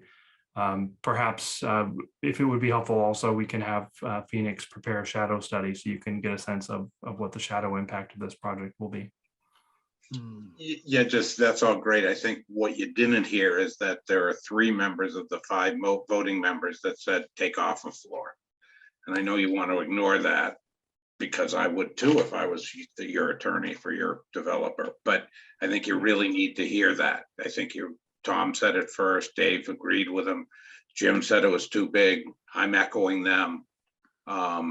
You know, also, I think Jim made a very good comment about how this is kind of dark and muscular because of material. So maybe softening of the materials would help blend it in with the neighborhood a little bit. But I really think you need to hear that we all think it's too big, right? That somehow it's got to look a lot smaller. Understood. Which is what I'm hearing as everybody say, at least. Yeah, and I don't mean to gloss over that. I think that there are different strategies for handling that. Some of them may be removing a floor, and there may be a different way to handle that as well. So we're going to explore all alternatives. Nothing is off the table at this point, but those comments are well received and heard by us. Great, thank you. Dave, I just want to jump into, with it being, you know, normally with these projects, we have the 1 and 2 bedroom units. This one has 3 bedroom units, so I'm a little concerned too about the impact on the schools, about how many kids we're going to be expecting to come in. I know that's a number that is just an estimate, but something that I think we need to look at seriously. Through you, Mr. Chair, if I could respond to that. Okay. The 3 bedroom units, those are required by the state subsidizing agency as part of the 40B process. The intent of those, and this may not be responsive to your concern, and this may actually play into what you're going for, Amy. That is to promote school children and families, because that's what 40B is for. It's something that the subsidizing agency and DHCD takes a very strict look at. They consider school impacts to be something that is not subject to the Board of Appeals review as part of the 40B process, because candidly, that's what these kind of projects are intended to promote is school children, families, and housing for that sort of demographic. So I recognize the concern, but the school impacts, that may be something that's relevant in a special permit type project, but we really don't get into that in 40B projects just because of the state and how they handle that. They don't want to go anywhere near it, and we do the same. Okay. Just think, you know, more school buses on the road having, you know, more impact of kids walking around, safety issues for that. Oh, absolutely. School children will be on the site. We know that, and that's something we'll certainly need to plan as we move through the process. Where's school children going to be picked up? My understanding is that typically for a project like this, school buses would not enter the site. They would stop and actually stop traffic on North Avenue, and that's for safety reasons. So we'll go through that with Chris when he goes through his site civil and with traffic as well. But those kind of details are critical because we know there will be children on this project. Okay. Thanks, Jesse. You're welcome.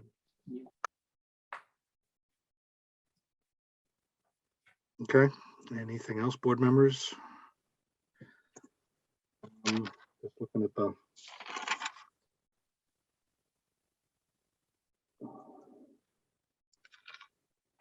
plan for tonight. We also, Mr. Chair, we have Elliot Brundage, our landscape architect. He's prepared to make some remarks if you'd like to hear him tonight. Yeah, I know that's what I was looking for. I thought there was another topic, but I just want to give the board members an opportunity. I know everyone's spoken. I'm just not sure what else we can do again, because, you know, we share our initial concerns, questions, thoughts, but we also know that we do need to hear from other boards. We need to understand what Concom position might be in terms of working this into the site and meeting, all the regulations, the state regulations, if any local stuff would also apply or be in play here. But also traffic again and parking and what is their findings and recommendations going to be that again could shape and affect the final outcome and size and number of units and all that. So this is usually where we start, but then we sort of come back around to it later, typically once we've gotten more information from these different areas. So board members, I don't know what else we may have for them tonight. We've seen some updates that maybe are improvements with those balconies and so forth, but there's still some work to be done clearly. Maybe other ways to soften the frontage. I know we did that on Crescent in different ways. So I mean, Jesse, if you have access to those plans, you can look at something that, because I mean, where we started and where we ended on that one was a way to help it fit into the neighborhood, and it did soften things. And there were different techniques, and that can certainly be part of any subcommittee and detailed discussions that get into potentially with the MHP consultant as well. So, So Mr. Chairman, does it make sense to get the MHPC consultant in place and put a working group together so that these difficult conversations can be had offline and not spend hours and hours of full committee time on it? No, understood. I mean, this was their first opportunity to really dive into the architecture and massing a little bit, but agreed. That's what we need to do. So we're going to push that application through as quickly as we can, get somebody on board, maybe by April, maybe not the next hearing, but maybe at that point, we'll see where we are and start to talk about forming that subcommittee and getting that going. Meanwhile, we can be looking at other aspects. And like the other one, we met less often as a full hearing. We just got updates as needed, right? And the subcommittee worked the details, brought things back. So, but yeah, we'll push hard to get that going as quickly as we can to get it. Yeah. If I may, Mr. Chair, does the board at this time have any intentions with respect to hiring peer review consultants for this project? I don't know. We haven't discussed yet here, board members. Peer review for what aspect? Well, that would be up to the board. I mean, we've never done it. We didn't do it on Terrence, Jesse, with you guys, and we didn't. And I thought we ended up in a good spot. We didn't do it with Crescent, and we came up with a good spot. I think the consultant was very helpful, but I don't know that we need. We have traffic consultants to do the peer for the traffic. Yep. Engineering does a darn good job of looking. So I don't know what peer review we would need. I'd agree with Dave that we haven't done in the past. I don't know that we would need to do it. I mean, unless something came up during the process where we felt like we needed some external expertise beyond what the MHP consultant may provide or these other boards, right, or agencies or town boards. I think we'd determine that if something did come up, but we haven't yet, as you said, Chip. What about with the wetland stuff, though? Well, that's where Concom comes in, and they might have somebody. They might need a consultant to peer review. But is that something? I mean, is that considered a peer review? Yeah. Okay. That would be something that the board could appoint a peer reviewer to review, as well as other civil aspects of the project. It's entirely up to you whether you want to do that, and I'm not trying to suggest one way or the other. I bring it up because typically those kind of consultants, they're quite busy, and so there can be some lead time involved with them, with getting them ramped up, with reviewing the project, getting them retained. But we'll go along with whatever the preference of the board is in that regard. Okay. And I agree. I thought the outcome on Tarrant Lane without peer review was a good outcome. So, have you filed a notice of intent with the Concom yet? No, we have not. No. Is there when do you think that will happen? Typically, we would do that towards the end of the process. With this board, technically, we are supposed to wait until we have all other local permits, including the comprehensive permit. That's the rule that's applied, not 100%. So if we get to the point further along in this process that the board is going in the direction that you're comfortable with the project as it may be revised during the hearings, then we would probably file that while this hearing is ongoing. So I would say, in terms of a definitive answer, probably somewhere in the lines of the next 4 to 5 months, we would expect to file. Okay, so maybe that's a difference now with 40B, because we've typically seen both boards adjudicating, other projects, multifamily projects, kind of at the same time, maybe not starting at the same time and necessarily ending, but sort of in parallel, and there might be some back and forth between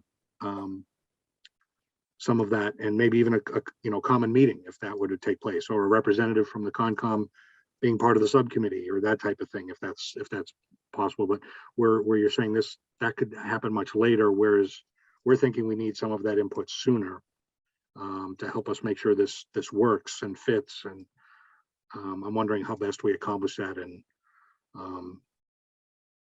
Yeah, Dave, I agree with your sentiment. I don't know, I don't have the answer for you either, but I think I want to hear from Concon or someone much earlier in the process. so I'm also in the process of reaching out to them to do that and figure out the best way. I thought the notice of intent, again, I wasn't sure of the timing, and so I'm glad I asked, because I thought it was going to happen somewhat sooner than that Jesse's saying. So but if they don't have an official filing and public hearing, can they participate in a potential subcommittee that we formed, right, to be at least part of the conversation? Well, we have a conservation agent that Right. certainly is allowed to give opinion. Yeah. So I would check with her and see how she sees this moving forward. Yeah, I hate to work on this for 5 months and then have them come in and say, yeah, no way. Yeah, No, and Rebecca Davis did submit a letter on February 17th, so and it's several pages long, and there's some concerns here. So that was my plan, was probably to reach out to Rebecca and see if, how best we discuss and work her concerns into this project as we move forward. Especially if they're not, the Concom isn't officially taking this up potentially till much later. Yeah. So I'll take that action on behalf of the board. I think that makes sense, Mr. Chair. And just to reiterate, us waiting to file with conservation it's not intentional to forestall a resolution of those issues. That's actually required by the regulations, and we've run into situations where there have actually been appeals of conservation filings. I'm dealing with one currently down in the town of Milton, where there's an appeal that we filed with conservation before there was a comprehensive permit in place. So it's the legal requirement that we wait. But that having been said, if the Conservation Commission has no issue with us filing earlier, it may make sense for us to do that here. Okay. So we'll take that into consideration, and I'll speak with Rebecca about that, and perhaps town council. I'm dealing with them on a couple of other matters, so I can bring that with them as well. Yeah, and just again, want to handle when we want to form a subcommittee, then we made sure with town council that we handled it properly in public notice and took minutes and all of that, so we did it the right way, in the proper way. And if we wanted to bring in Concom or a representative, the agent, that we do it and how that is handled. And then, anything that we deliberate there and negotiate, how does that potentially affect, that potential future filing? So I don't know. I don't know how that all works, but I just wonder if we need some legal input as well, just to make sure we've got everything well understood. So my action items are to reach out to Concom, or at least Rebecca, and the MHP application. So I'll be working on those, board members, in the coming days. Okay, anything else? yeah. Yeah, go ahead, Joe. I appreciate the fact that they, between these two meetings, they've looked at the balconies and Juliet's, but until the overall picture comes together, I wouldn't throw out the balconies until we understand how this whole thing goes together. Of course, the Juliet balconies are one way to solve the problem. There's other ways to solve the problem. So I wouldn't want someone to think that it's a done deal yet. That's it. Thank you. Thank you for that, Jim. We'll keep those in our back pocket, I suppose, as it were. Okay. Do we want to go to landscaping and discuss that in a little more detail, board members? That would be I want to get the massing and the numbers and the site done before we start spending a lot of time having to rehash things because things have changed. I don't think we're going to gain anything by talking about landscaping yet. We got to get the building to the right size, in my humble opinion. Oh, I hear you. I agree with that. Me too. Okay. I had suggested it only that Elliot come on tonight, just because obviously one way to handle the issue of massing is to plant trees between where the mass is and where the neighbors are. But the members' comments are heard, so we'll hold off on that for tonight. Okay. Okay. So that was the extent of presentation for the evening, right, Jesse? And Yes, comments? it was. Yes, thank you very much. Okay. So at this time, we'll open up the public testimony. If anyone has a comment or question about the information presented tonight, we'll entertain it at this time. Please raise your hands. Okay, hands going up. Okay, the first one I saw, Vinny De Benedictis. Hi, thank you. Vincent De Benedictis of Walcott Street.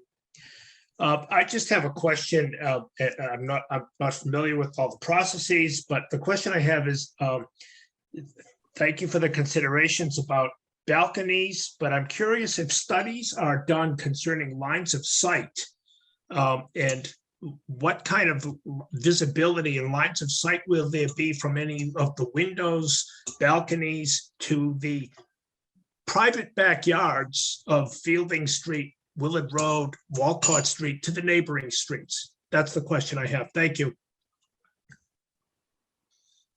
I don't know that we've ever necessarily looked at that in other projects that I can recall. I mean, we've done shadow studies when that was a concern with certain aspects for surrounding properties, but I don't recall board members us necessarily looking at sight lines.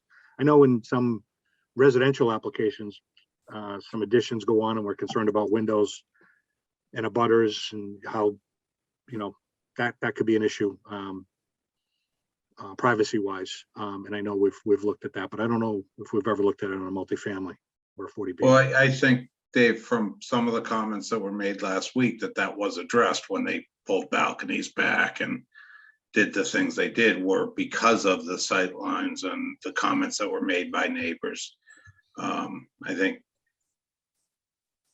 that's why they made some of the changes, because of those sight lines. But, a third floor window or a fourth floor window is going to look into these people's backyards. That's why we're talking about the massing and how it enters into the neighborhood and how we soften that. Right. So we'll see. We'll see when we go through these additional discussions. Again, I don't know if there's any study, but we'll look at it as part of these discussions. That's all I think we can say for now. Okay, thank you. Okay. No, thank you. All right, thank you. Nicole D. Hi, Nicole Doucette, Fielding Street. While I appreciate the builder coming back with some changes, the balconies, I don't think are the issue. It's the height of the building. And that's what impacts the privacy and the home value of those homes that are right on North Ave. Because they are sideways, you look directly into their backyards. I apologize, I'm sick. For me and for my husband, we feel, and for other neighbors here, we feel that lowering the building to 2 levels would solve that problem of privacy for the neighbors. It would also solve the parking problem. It would fit better in the neighborhood. And if they could potentially probably even put those balconies back. The other issue would be, it would be nice if it was more I don't know how you would do it. I'm not an architect, but house looking and not hotel looking. As I look out my window right now, it looks like a hotel. I can see the other buildings with their lights. I don't know if that's a requirement that they have so many lights on the outside of their building. But that is definitely another concern, and bringing it down to 2 levels could also help with that. And the parking, because that is a concern. You already mentioned at the last meeting that the other building had parking issues. I don't know who has a half of a car, but most people today have 2 cars if you're a couple. So I can already foresee that being an issue. And my only other thing or concern is as well, the other buildings, you had mentioned that the sidewalk was a plan on their building plans, but there's no sidewalks there. So why did that not happen? They've been up for years, and who implements those things and follows through to make sure that those things happen? I'm only saying this because I'm not aware of that, not criticizing. Okay. So that again is for that specific question, it's a follow-up for both the building inspector as a zoning enforcement officer, the engineer, the town engineer, and myself have had conversations about that. It's on the plan and it should have been done by now. But discussions ongoing about engaging the applicant and for those projects and working on that. So that's a work in progress. I can't give you a definite date. If I remember the history of that, the town wanted to hold off and do them in conjunction with repaving North Ave after all the work was done on North Ave. That's why they're not done. That started back with Rick Simpson, or when Joe was actually the town engineer, holding off and doing them in conjunction with repaving, as I remember it. Okay. Because they were ready to, the applicants were ready to do them, and they said, no, hold off. Okay. Let's, we're gonna do curbing, we're gonna do repaving, we'll do it all at the same time. Yeah. So that's how I remember it. It's ringing a bell. We brought it up all the time. Yeah. It was not a forgotten thing. Gotcha. Thank you. Yep. And with the parking, we get that nobody has a half a car, but the bylaws does say that 1.5 spots, and that accounts for, in theory, it covers enough for residents and potentially guests. We totally get the half a car thing, but that's what the bylaw says. And that's why we want to make sure there's at least enough. But again, anyone moving into the property, if they know they have one deeded spot and they have 2 cars, they're gonna have to figure out another solution. And that doesn't mean bring 2 cars and park on the street or illegally every night. It may just cater to people who only have 1 car and they know that going in. So anyway, just want to respond to that. There's a reason for the half a car thing, but it tends to work itself out, as we've seen with other projects, as long as we make sure there's enough per the bylaw, and sometimes there's more, which is fine. But we want to make sure at least there's enough. So we'll see once we get all the information, especially from the Traffic Advisory Committee as well. But thank you for your comments tonight. The next hand I see up is Lindsay.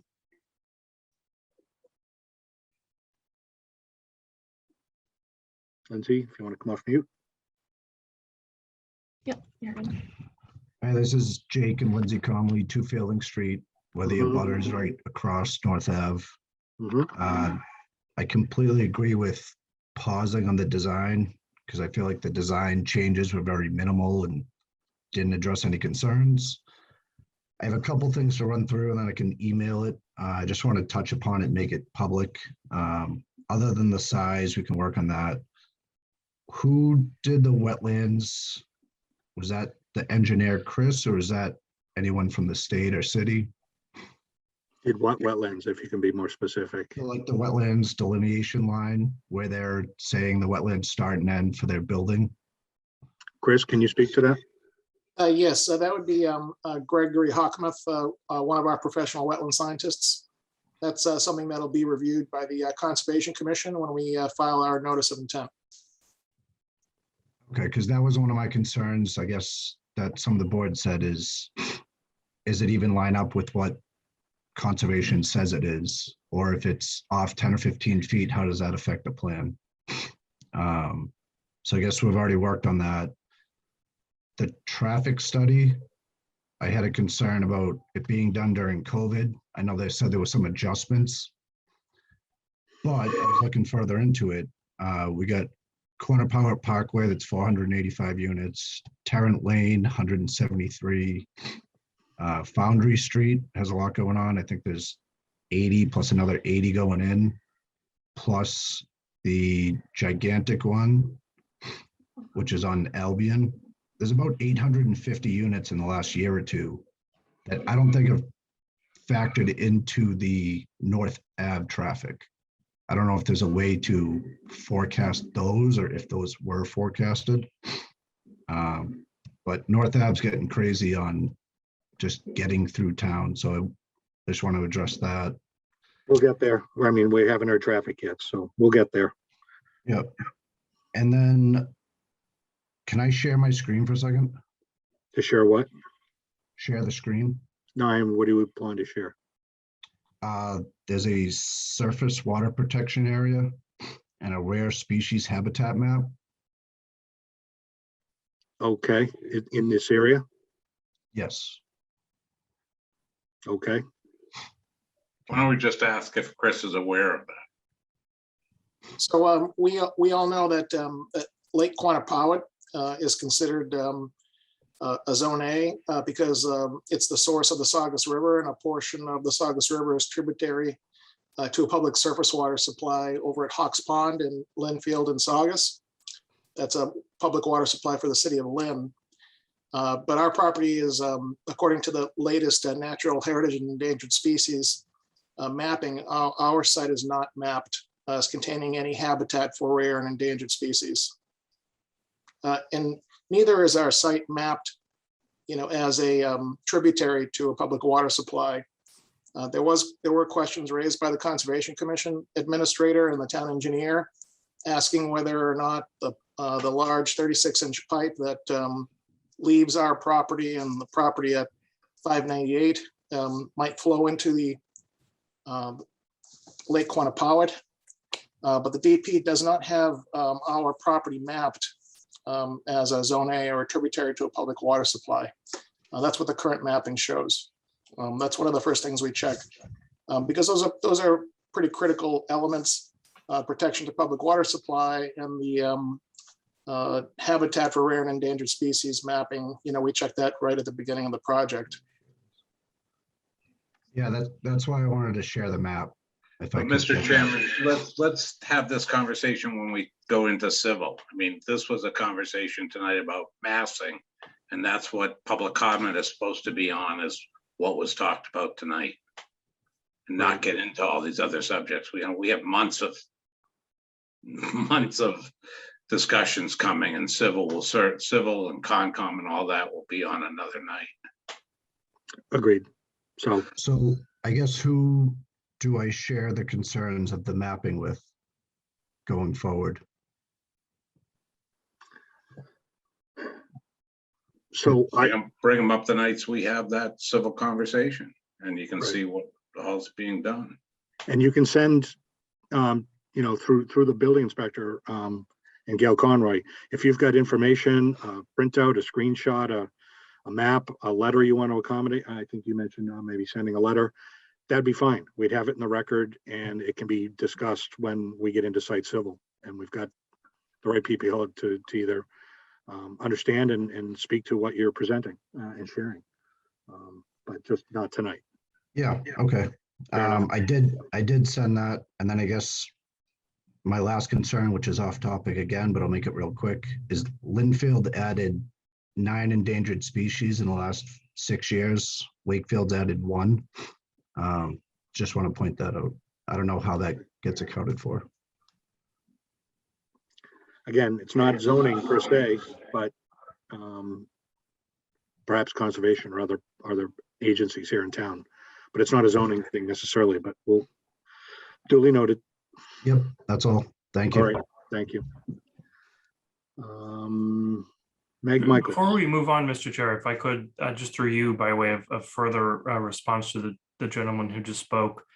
On the Tarrant Lane project, we worked with Gail to provide electronic copies of all the filing materials on the town's website. I'm happy to work with Gail to provide copies of those. And some of the answers to the gentleman's question, I think, are answered in some of those documents. For example, his question about whether the future projects at Quantapowhat Parkway and Foundry Street and Crescent Commons, whether those are accounted for in the traffic study, and they're required to be by engineering standards. So I'm happy to work with Gail to provide access to those to the public so that everyone can have a close look at those. No, good idea, Jesse. Thanks for raising it. Yeah, let's work offline on that one. Certainly. And we can get that going, and there'd be a page that everyone could reference on the town website, along with a few of the others that we've done. Okay, great. Happy to do That it. sounds good. All right, thank you. Meg Michaels. Your hand raised Meg next. Michaels, 17 Fielding Street. Mhm. And I appreciate that you're looking into for COMCOM help before this gets much further. This is what I don't understand. I've lived in the area for 25 years. You keep comparing it to 598 and 600 North Avenue, which for years both had property structures on for over 50 years. This lot had never had any structure on it. And I can tell you by walking by it, there were times people were skating in it years ago. I can tell you my dog gets very muddy when she's running around there. So I definitely think that it's unfair that you keep comparing this property to 598 and 600 that had living houses for over 50 years and not that much water on the property. Thank you. Okay, thank you, Ms. Michaels. All right, I think that's the last hand I see up, so we'll close with the public testimony for the evening. Again, there'll be other opportunities at future meetings on the various topics that we go through. Back to the board. So it sounds like the homework maybe for the team is maybe to take some additional looks at the architecture and the style and colors and things that could be done. In the meantime, work on the things I discussed. And maybe we see where we are in 3 weeks. Was there any other sort of requests or homework items that the board members wanted to put forth? Sounds like we're still going to talk about architecture, at least for the next meeting.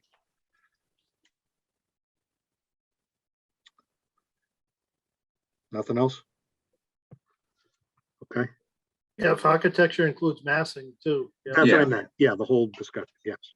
Style, design, the building itself, before we start talking about landscaping and some of the other. I mean, at some point we'll talk about site civil,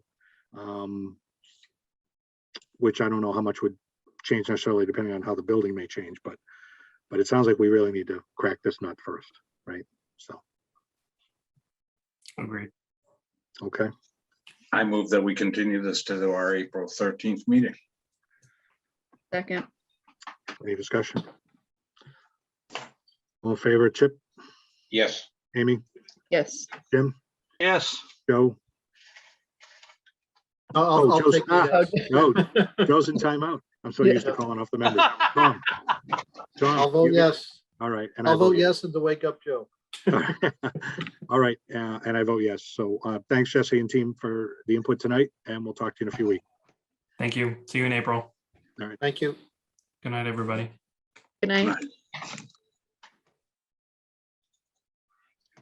Bringing Joe back out of timeout. Hey, what's up? I'm here. Still waiting. Welcome back. Welcome back. That was quick. Kind of. Don't jinx us. Right. All right. So that was continued. 13. All right, now we're on to new hearings. Case 22-43, Wakefield Municipal Gas and Light Department at 480, 488, and 490 North Avenue. Mr. Chairman, Michael McCarthy representing the applicant. I have, so I have both of the upcoming new hearings. And the light department is also on for other matters at the end of the night. So perhaps it would make sense to take the Martins first. That's a modification on the on existing variance and finding. And then do the light department apps both together, yeah. All right, if you're amenable to that, the Martins are you representing them here? Certainly sounds like the commissioner of the light department is making that multifaceted look ahead. The Martins are here and yeah, they're ready to go. Ready to go. Okay, so with that, we'll adjust our agenda here and take 22-44 and 45 next. Joseph B. Martin and Mary K. Martin at 11 Coolidge Park. Yes, so there are two proposed modifications being proposed. The Martins were before you. I represented them in May of last year. The board granted a variance, a side yard variance on the left side of the house and a finding relative to the non-conforming lot and the proposed addition on it. So those were voted on, they were approved, and were duly filed in the registry of deeds. So those decisions are locked down. In the process of planning and implementing the addition, the Martins came across a couple of wrinkles. With me, Mary Martin, known as Kathy Martin, and Chris from the architectural design group that was proposing that was doing the work and doing the plans. If I could share something with you, Mr. Chairman, I'll try to do this. Right, so this shows what this was in your packages, but this, if you can see it, I hope you can, shows what was proposed and approved, which is labeled former proposed addition right over there. So the Martins would like to bring the addition back just a few feet. In doing that, they went from an 11-foot setback to a 10. They would go from an 11-foot setback to a 10.9-foot setback. So it's an increase in the intrusion or an increase in the variance of 1/10 of a foot. The other modification was over here, that proposed addition on the right side. It went from 8.9 feet wide to 9 feet wide, but it doesn't change the nature of the relief or the nature of the non-conformity on that side. It stays 10 foot 8 back, 10.8 feet back. So it's a very minor modification, but it's a modification nonetheless, and it's a modification to a variance.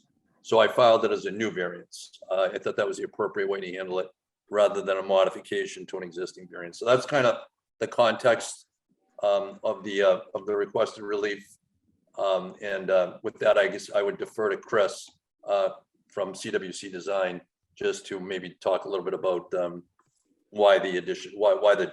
So Mike, just a quick question. Why do you think this needed a new variance as compared to just a minor modification to an existing variance? Because I don't think I don't think you can increase the intensity of the variance through a on the left hand side. I would agree with you. Okay. Yeah. So even because though it is intensifying the nonconformity. Yeah, it's not potentially more detrimental, but it is intensifying it. Right, it's increasing the variance. So I think that's the right. Well, it was just a finding. I think a modification would be fine. Yeah. Okay. I wanted to be careful. It is just 1/10 of a foot. It is, I would think, generally could be safely described as minor, but it's a variance. So that's why I approached it that way. Okay, thank you. So if the board would like, Chris could address why, the change in the shape of the addition. Sure. And board members, just as you know, he did also file a separate finding because now we're modifying something. So we'd have to make a finding and approve this change to the variance. So, or a new variance. So Right. Just keep that in the back of your heads. Okay. Yeah. If he can share a screen, Chris, if you want to take that'd be great. Thank you. Chris Crump, CWC Design out of Newburyport. I did the design, did the plans and designed the addition on the property. And they will share my screen. So previously, basically what we did, what we had before was this laundry room was pushed all the way up towards the front of the house. And right now, if you look at the house, this is the front door right here. You come in and there is no place for some type of mudroom. You come in, you kick off your shoes, and it's right in the middle of the hallway to go either upstairs or anywhere else in the middle of the house. So what Kathy and Bo wanted to do is see if we can push the laundry room back a bit to give a little bit of an entry space, a secondary entry space over here with a mudroom area and a closet. So there is space to be able to come in and get stuff out of the way. And then there's another secondary door over here, the informal secondary door to the house over here with a little covered front porch right here. But even the porch itself would not, this front door on this side over here, there's a covered front porch on the front of the house as well. So this covered front porch would not protrude any closer to the street than the existing footprint of the existing house. So in doing so and putting the mudroom here and the closet here, we simply pushed the mudroom back. So we extended all this addition on the house. We extended that back to basically about the depth of this mudroom, which now creates the new intensified variance that we're looking for into the setback. So that's the premise of it. This is from the back, the rear view elevation. So this hasn't changed at all from the previous variance that was accepted.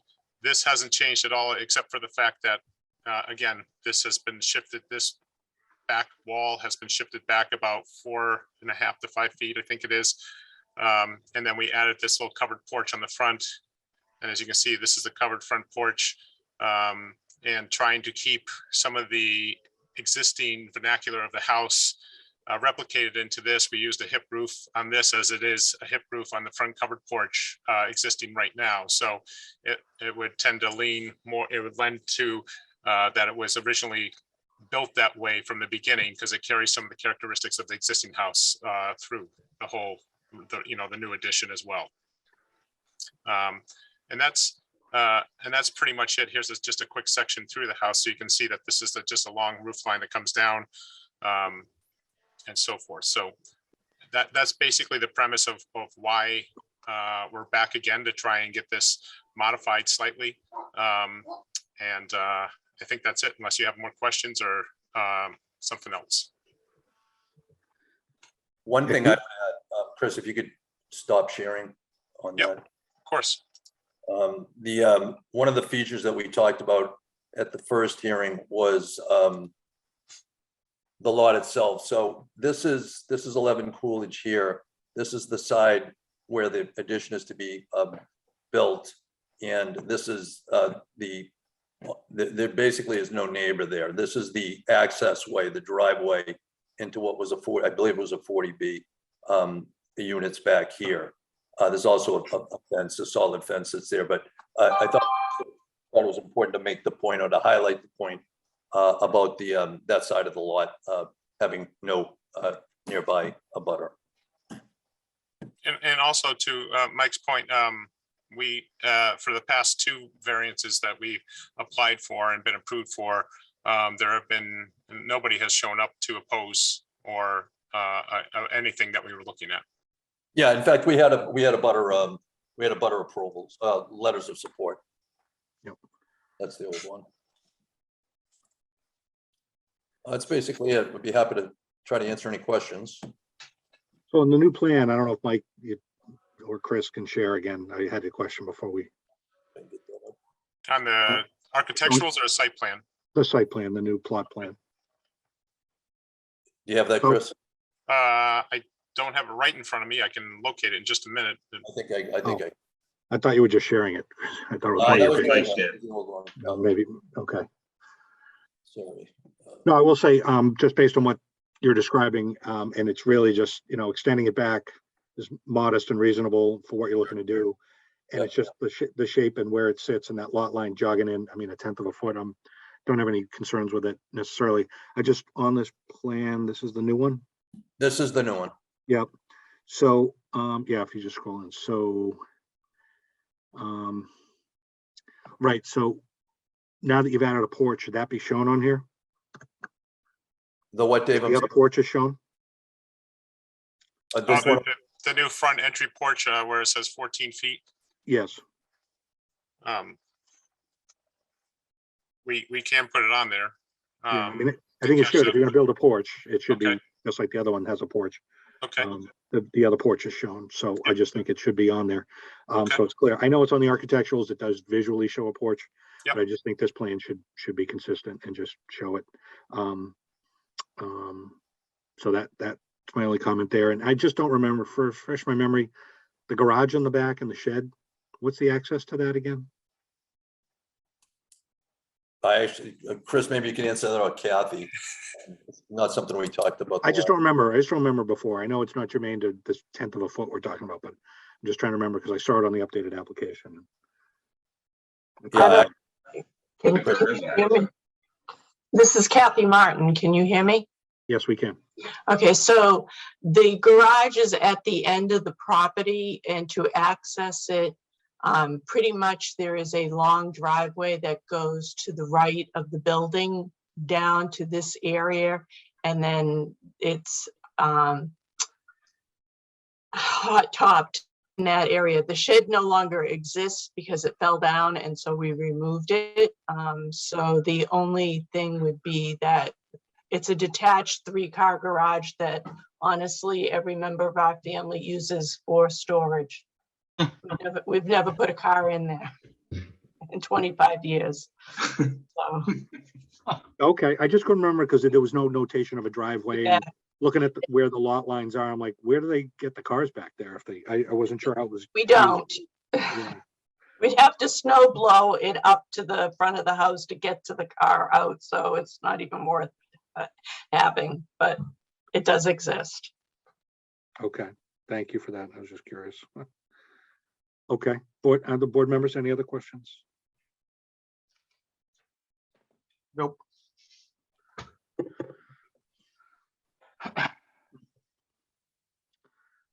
Okay, with that, we'll open up the public testimony. If anyone has a comment or question, please raise your hand in the Zoom room and we'll call on you at this time.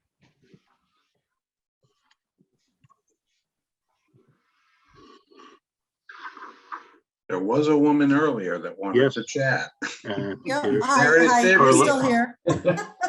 I think there are Okay. just a couple of us. Hi.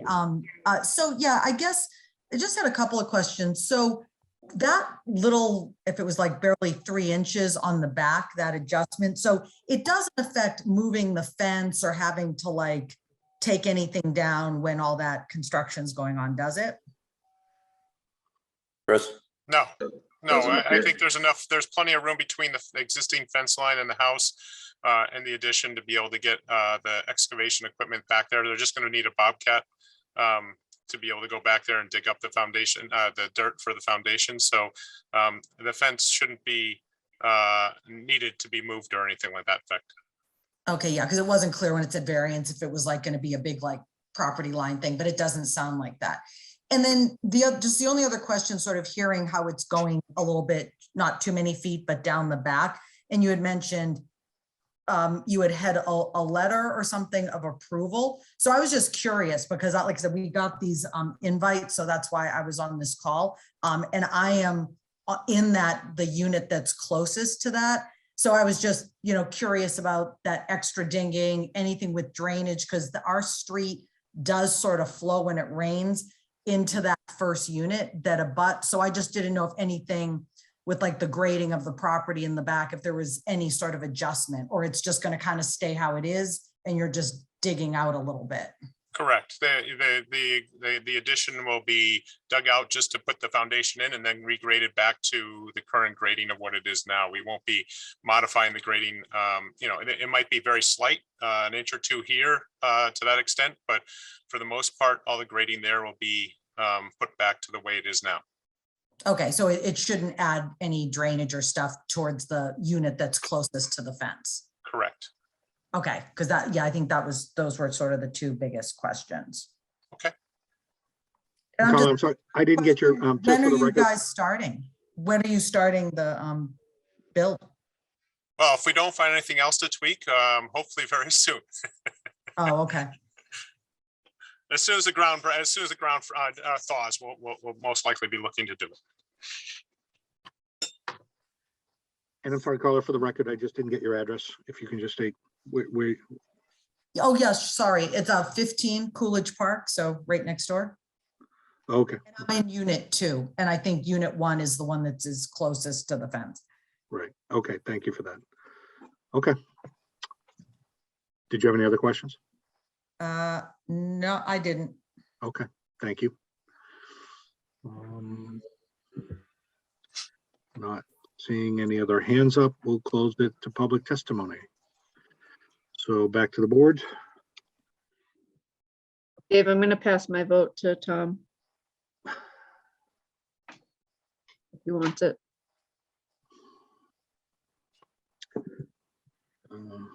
Okay. Tom, you've been paying attention, right? I have. Application right in front of me.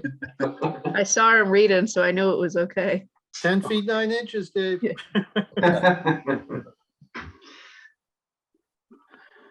Okay. Good, Tom. You want to practice and do the motions? You got practice last time, but it's up to you guys. I'd be willing to entertain a motion unless there's any other comments or questions. And we need 2. We should do the variance first and then the finding, I think. Okay. Is it going to be consistent with the decision that's right in front of us? Yes. With the plan dated, with the site plan dated 1/25/22. Yep. Right. Okay. Well, I'll take a shot here then. I move that we grant a variance from the requirements of section 190-34 and table 2 of the bylaws to allow the construction of the proposed single-story addition on the property with a left side yard setback of 10 feet 9 inches instead of the required 15 feet as depicted on the plot plan submitted that Edward Farrell dated January 25th, 22, and consistent with the architectural plans submitted by CWC Design dated 1/24/22. Just a question, if I may, is it 10.9, Chris? Or 10 feet 9 inches? That's what it says on the plan. Yeah, that's what it says on the site plan. 10.9? Yes. Feet. 10.9 feet, or it's 10 plus inches, 10 foot 10 and 10 plus inches. It's 10.9. If you want the 10 foot 10 inches.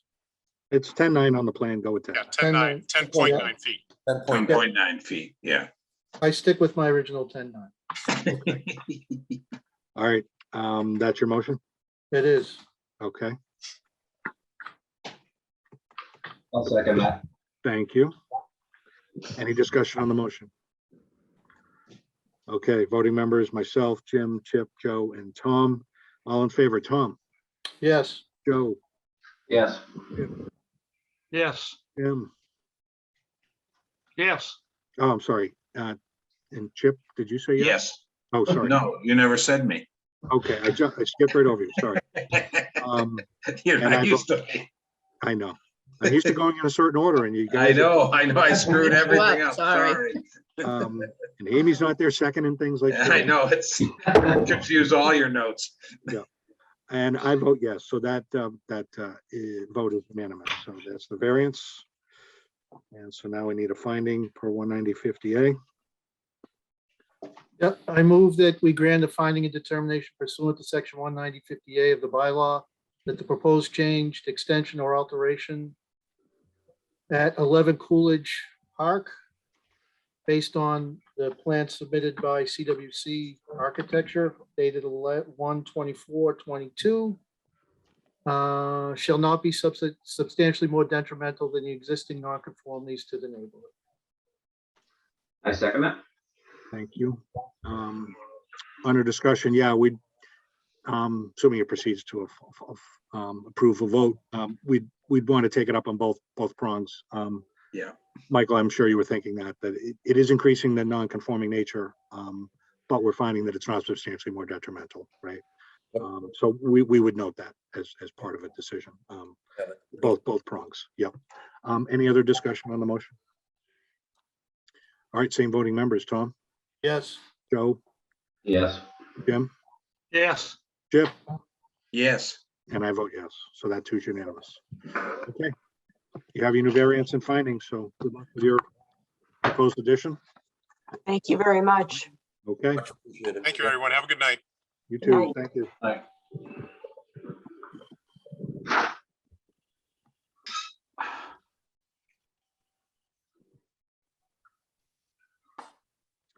Okay, Michael, back to you then, and 22-43.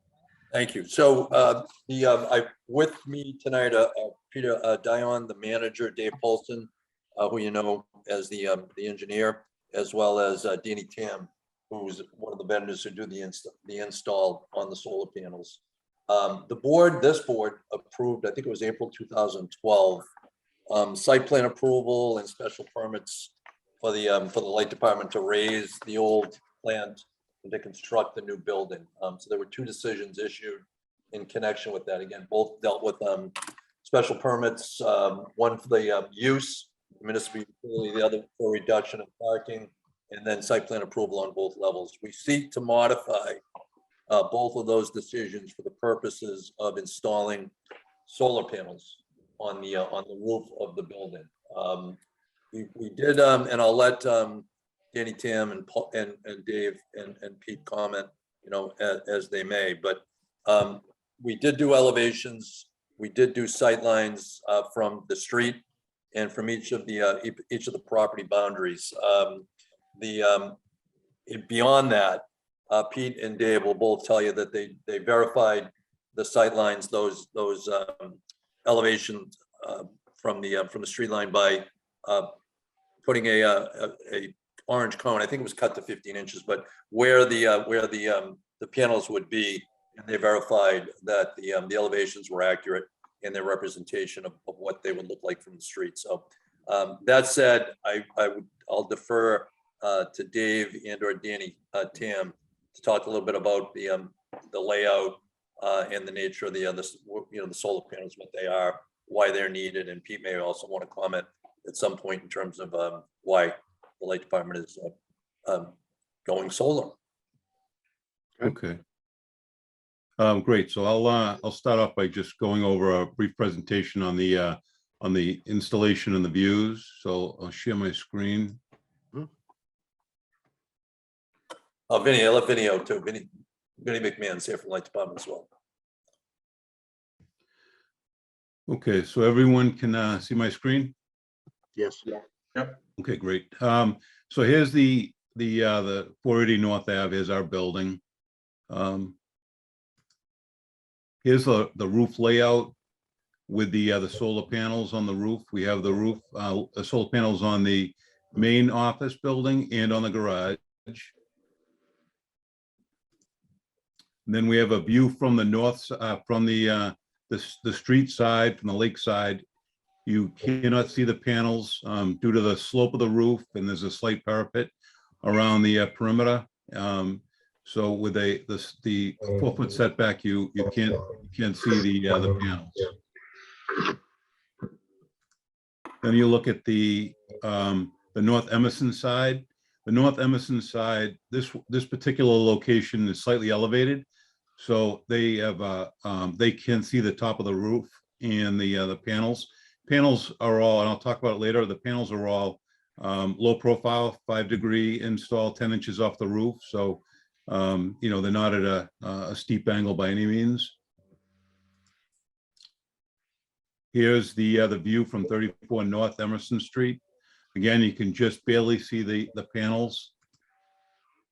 Same at 32 North Emerson. Similar at 30. 28.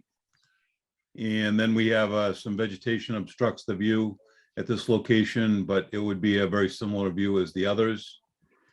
And the panels were in the garage. We're installing 280 panels on the roof of the garage, 252 panels on the office, for a total of 532 panels. And those are the types of panels, the Hanwha model, flat profile mounting brackets with 5 degrees. Those are the brackets that we'll be using for the install. So, and this will generate roughly, it'll generate 228 kW that will go onto the into the building and used for community solar as well. I just point out too, for the benefit of the board, this particular slide is dated 3/23/2022. The one change between the package that was submitted and what you're looking at now is that there was a reference to the panels being 10 feet back, but uniformly around the roof from the wall. But they'll actually vary from 4 to 10 feet. So that was removed. Elevations in the test that Pete and Dave did today were based on the 4 feet, where in the instances where it is 4 rather. But that was a correction. I didn't want to overlook it. Wanted to just call your attention to it. That's all. Should have been 4 to 10 feet. So yeah, correct. 4, yeah. I get the biggest question I have is first of all, I think it's great that you guys are finally going solar and that you're now a lot more, we can do it in town and it's a lot more accepted. And the fact that you're taking a lead on that is great. And I can't wait for my energy costs to go down. More importantly, when we first built the building, we looked a lot from that from the Emerson side. I'm curious what you think about glare and, I know it's only a 5 degree, but how much, even if the glare's up, how much sun glare do you think is going to be coming off these? The new designs of these panels, they have minimal glare panels, and that's what we're purchasing in this. And combining that, as you said, with the reduced angle of, that was the purpose of the reduced angle, was to also avoid that glare. But these are built as kind of they're not the panels that you used to see 10 or 15 years ago where they were all, highly reflective. These are drawing it in and they're non-reflective. We actually spent a lot of time talking about that chip in the lead up. We did. Because I know it was those people that we talked about the most of what they were looking down on when we first permitted this. And by the way, I think this has fit in great to the town and great use of this space, and hopefully you guys are enjoying it. But yeah, okay, that answers my question. Thank you. Yeah, I think we're proud of the site, and we've hopefully been good stewards of that location over the past. Believe it or not, we have been there 8 years already. I can't believe that the building's already 8 years old, but Or you're just getting paid. Okay, anyone else? Real quick, it's more of a construction question, but now you say the roof is only 8 years old. Is that new enough that you won't have to replace the roof before you put these solar panels on, or is it something that? Yeah, no, we've done a complete analysis of the roof, and we are going to do some maintenance and some repair to it before we actually put the panels on. Okay, and what's the time span on these panels? Are they like 50-year panels or? No, 20 years. Yeah. 20 years. Yep. Okay. And that's if the technology stays the same. Right. Right. Yeah, no, So part of the goal, our goal at the light department is twofold. The first is that we ourselves want to be net zero by 2025. So the part of the panels that are on the main building are going to feed our building. The part that are on the garage are going to be part of a community solar project that we're going to be offering to the community, that will be able to buy, shares or panels of this project, where they, especially places where you can't, you're not well suited for solar in the rest of the town. And if we get a lot of interest and fully subscribe on this, we'll obviously look for other locations around town where we could implement that community solar model. And why the 5 degree? Is it like flat does not work? Is that like the optimal degree there, 5 degree? It's actually, the optimal is a little bit higher angle than that, but we also had to be mindful of the North Emerson folks as well. And I'm sure it's what, facing south, I believe. It'll be southwest, yeah. Southwest. Nice. And who's responsible for maintaining these? We are with our our contracted partner. Okay, so that's, is it for Amoresco. the whole 20 years or? So we have the opportunity How to does that fully work? own them after 10, so, but obviously we're gonna need to maintain them, especially if we're drawing the supply from it and we have a community project on it, so. It's gonna be hard for us to walk away from it since we live there. Right. So will there be an O and M plan for this addition or? There wouldn't be an O and M plan in the strict sense of, you know, what you've seen with the, with other projects and the clean outs and the drains and whatnot. But we do have contracts with the vendor for maintenance. Okay. I just always worry about town buildings of, you know, whose responsibility is it and. So this is like- ours and ours alone. With, Okay. WMLD is a little different than a typical town building, Yeah, you know? No, I mean, because, you know, they're, yeah, it's just. somewhat they're of- run by a- everybody always seems to pass the buck when something goes wrong. So I just want to make sure that. No, they take No. care of all the maintenance of their We own own building. it. we Yeah. They Okay. own the We'll take building. care They of it. own, it's not a town building. Okay. Yeah, like I said, I think we take pride in our stewardship as a site because it's such a focal point in the town that, you know, Chip and Jim and everybody that were on the board at the time know we spent a lot of time designing the building to make sure that it fit in with the area and then it looks appropriate, and we take pride in how we own, operate, and maintain it, so.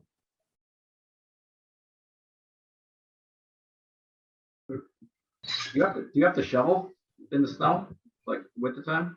Does it get covered and Oh, Joe, they melt. they melt right off, even on a flat roof?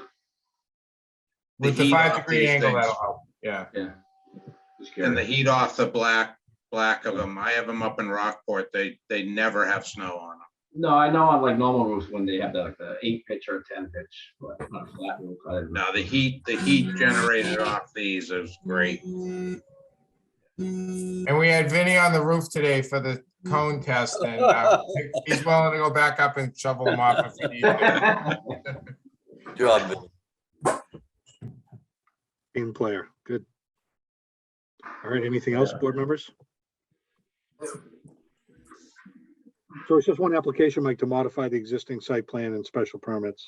Yeah, to modify both decisions, but it's one application. Right. Okay. All right.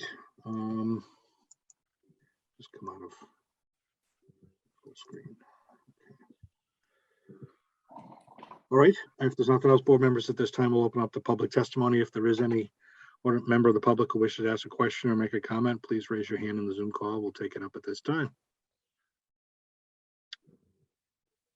Not seeing many people left in the room, but giving them a chance. Seeing no hands, we'll close it to public testimony. So I move that we modify what is it? It's the existing site plan and special permit. What's the date on that? What date is 2012. 2012? Yes, April 2012. April 2012 is presented to us this evening to allow the addition of 528 solar panels to the roof of the building. We go plus or minus, Chip, on the, just in case. Sure, plus or minus 500. To put as many solar panels onto the roof of the building as they can possibly fit in an appropriately engineered manner. In accordance with the plans. In accordance with the plans as presented to us. I'll second that. All right, thank you. Any discussion on the motion? I'm passing over to Tom again. So regular voting members and Tom. So all in favor, Tom, Yes. Joe, Yes. Jim, Yes. Chip, Yes. and I vote yes. All right, so that's unanimous. Modification approved. Ooh. Go forth, go solar. Yeah. Can't wait to hear about the community partnership part. Great, thank you. Thank All you. right. So are some of you all staying for the next part? We're going to get into a presentation under other matters tonight. Yep. This presentation is also from WMLGLD to discuss and do a brief presentation on various things that I think have come up in some of our projects. So who's presenting, Mike? I'm going to start. Oh, Vinny's here for that. Okay. I'll share the screen. Yep. Okay. All right. Sounds good. Whenever you're ready. They put the young guy up on the roof today, obviously. I'm getting volunteered for everything.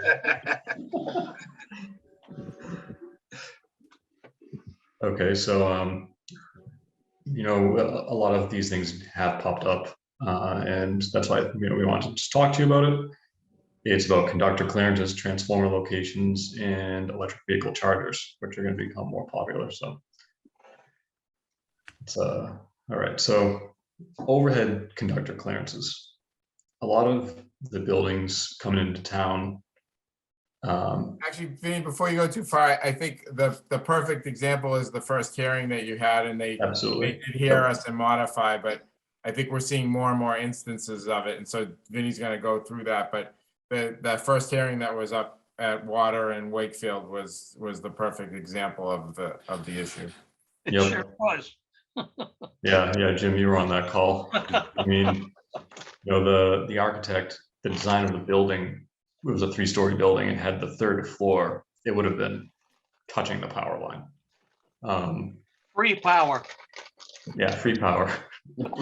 And it's not the first time something like this has happened. It happened on Del Carmine Street, and it's Foundry Street, for example. We ended up going underground there, but the developer incurs all those costs, and we'll get into that in a minute. But as far as code we have to follow, just like anyone else, and the 10 feet is for unqualified workers. So if you have a ladder on a roof, you can't be closer than 10 feet to energize power line. 7.5 feet is how far the line can be from a building. But then at the very bottom, we have what we consider to be our minimum clearance, which is 15 feet, because that considers the OSHA working distance and also, the width of scaffolding or enough distance for a worker to actually work on that building in the future. And Wakefield's tight, so sometimes it's difficult to get these clearances, but the buildings on North Ave are a good example of how to maintain proper clearance. And here's a picture just showing basically what I was just saying.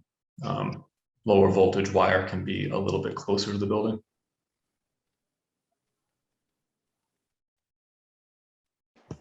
So this is how to meet clearances. The goal should always be to get that 15-foot setback. And again, it maintains clearances during construction and after construction. And it's the safest thing to do. In some instances, not all the time, we can move things out of the way a bit temporarily, again, always at the cost of the developer. There's always the option of going underground, which is very, very, very expensive. And it greatly varies on the location. Sometimes you can't do it. And the building on Water Street there that we talked about earlier is a great example. It's right next door to our substation, and we cannot go underground in that spot. So, I'll go to just an example here. This is where extra space storage is put in. They meet the clearances now, but during construction they needed more. So we, temporarily put a pole across the street, which is still there now, but it won't be as we're doing work on the street. But again, that's an option that was available to us here, but this isn't possible everywhere. It should be noted too on the overhang on the building, when they're talking about clearances, sometimes the developer isn't clear, the builder isn't clear about and aware of the conflicts. So it's a challenge to work with them. And sometimes we don't we might not know until like they get into it. They're into the construction, especially with the scaffolding and lifts or whatever. So, And they always act surprised when they Yeah. think, so getting us involved early is the best thing to do.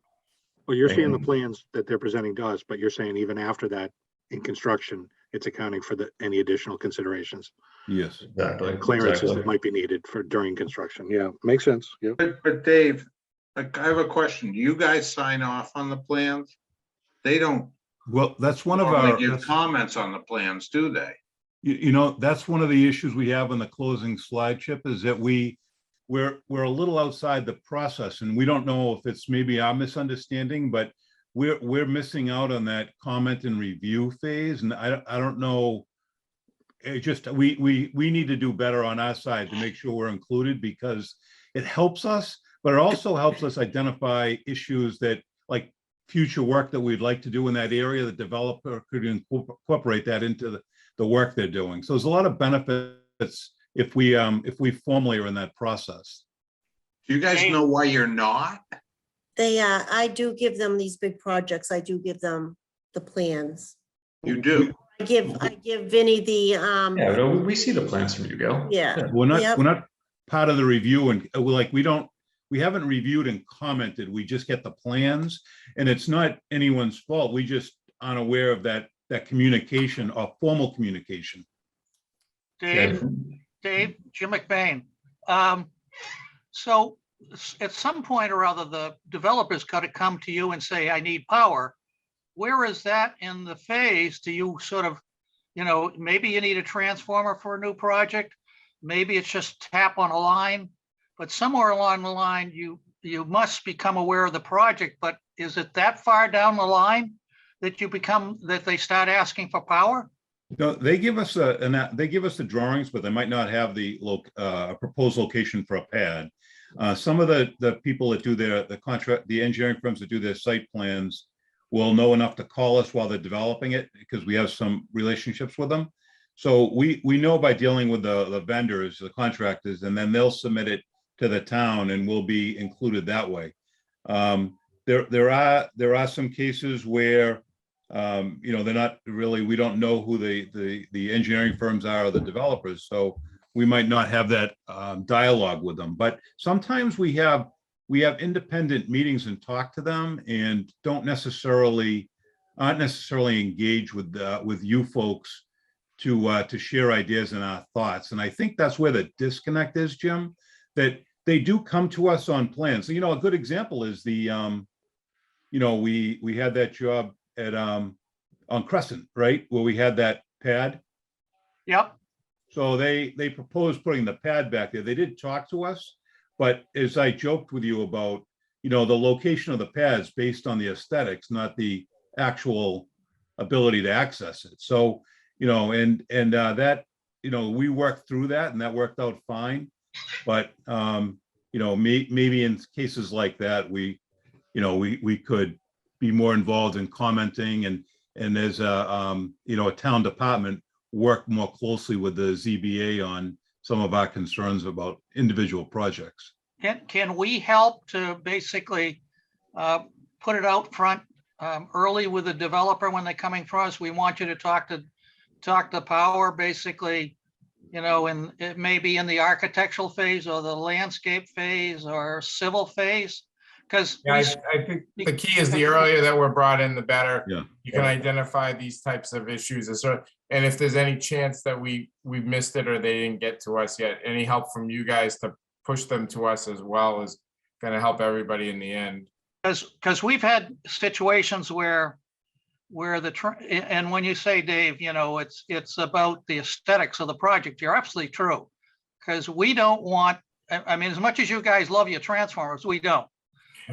So, we'd like to put them somewhere basically that works for you, but at the same time works for us. So getting to that point, and in some ways, in our position, we can tell the developer that's where it's going to go, and you're going to work your building around it or something like that. Or maybe it's three parties working together to get them to the solution, but we don't want to be where we've been in the past. Can I make a suggestion that we let Vinny finish his presentation and then Yeah, have go the ahead. conversation? Go ahead, The you're poor right. guy's done all this work and we've shut him know. down so far. Oh, God. Let's let him keep going. He's Vinny, used to Dave interrupting, don't worry. I know, I'm sorry, I'm sorry. Vinny, do you want to say anything about this one? I'll pick it up again. We've already talked about this one. You can see if that building is 3 stories tall, we're touching the line. So, and the architect designing the building should have seen that before he submitted the plans. Again, this is one on Del Carmine Street, where we went underground one section to, get the lines away from the building. But the builder started doing his framing before we could finish our project, and he created a very dangerous situation. And that's not even, I'm not even joking here. I mean, he's a foot from an exposed power line, could easily kill someone or light the building on fire. Okay. So that's why it's important to follow clearances. Again, transformers, we talked about it before. The earlier we get involved, the better. That way we can make sure we can help them meet their clearances, and we can help you get what you want as well. Generally, it's 10 feet away from everything, 5 feet if it's a non-combustible wall. And look for accessibility. We just need to be able to get to it easily, even in the future. No shrubs in front of it and stuff like that. No snow. Bollards, we need them to protect our transformers every year. We have plows and cars that destroy transformers, causing outages, oil spills, and transformers are very expensive now. So you're talking at least $25,000 now to replace that. That's a minimum. Not to mention the safety aspect. Yep. Of course. In that, it happens. Yep, it happens all the time. This is what a good installation looks like. That's what they look like. So that's how it should be done. Minus those little shrubs, those should be gone. But if we ever need to get in, we'll cut the shrubs down if they're in the way. Butchers. These are what bad ones look like. That one on the right there, look where those bollards are. That transformer just got replaced because it got hit by a plow. So these are like poor installations.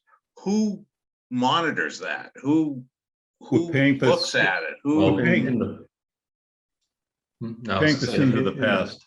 In the past, they didn't care like we do now. So when we do new installations, we try to do it right, but there's still a lot of them out there that aren't considered right. So whose responsibility would putting bollards in proper locations around that transformer be? For this particular case, it's gonna be us now. We're gonna have to force them to do that. We'll either do it or we'll force them to do it.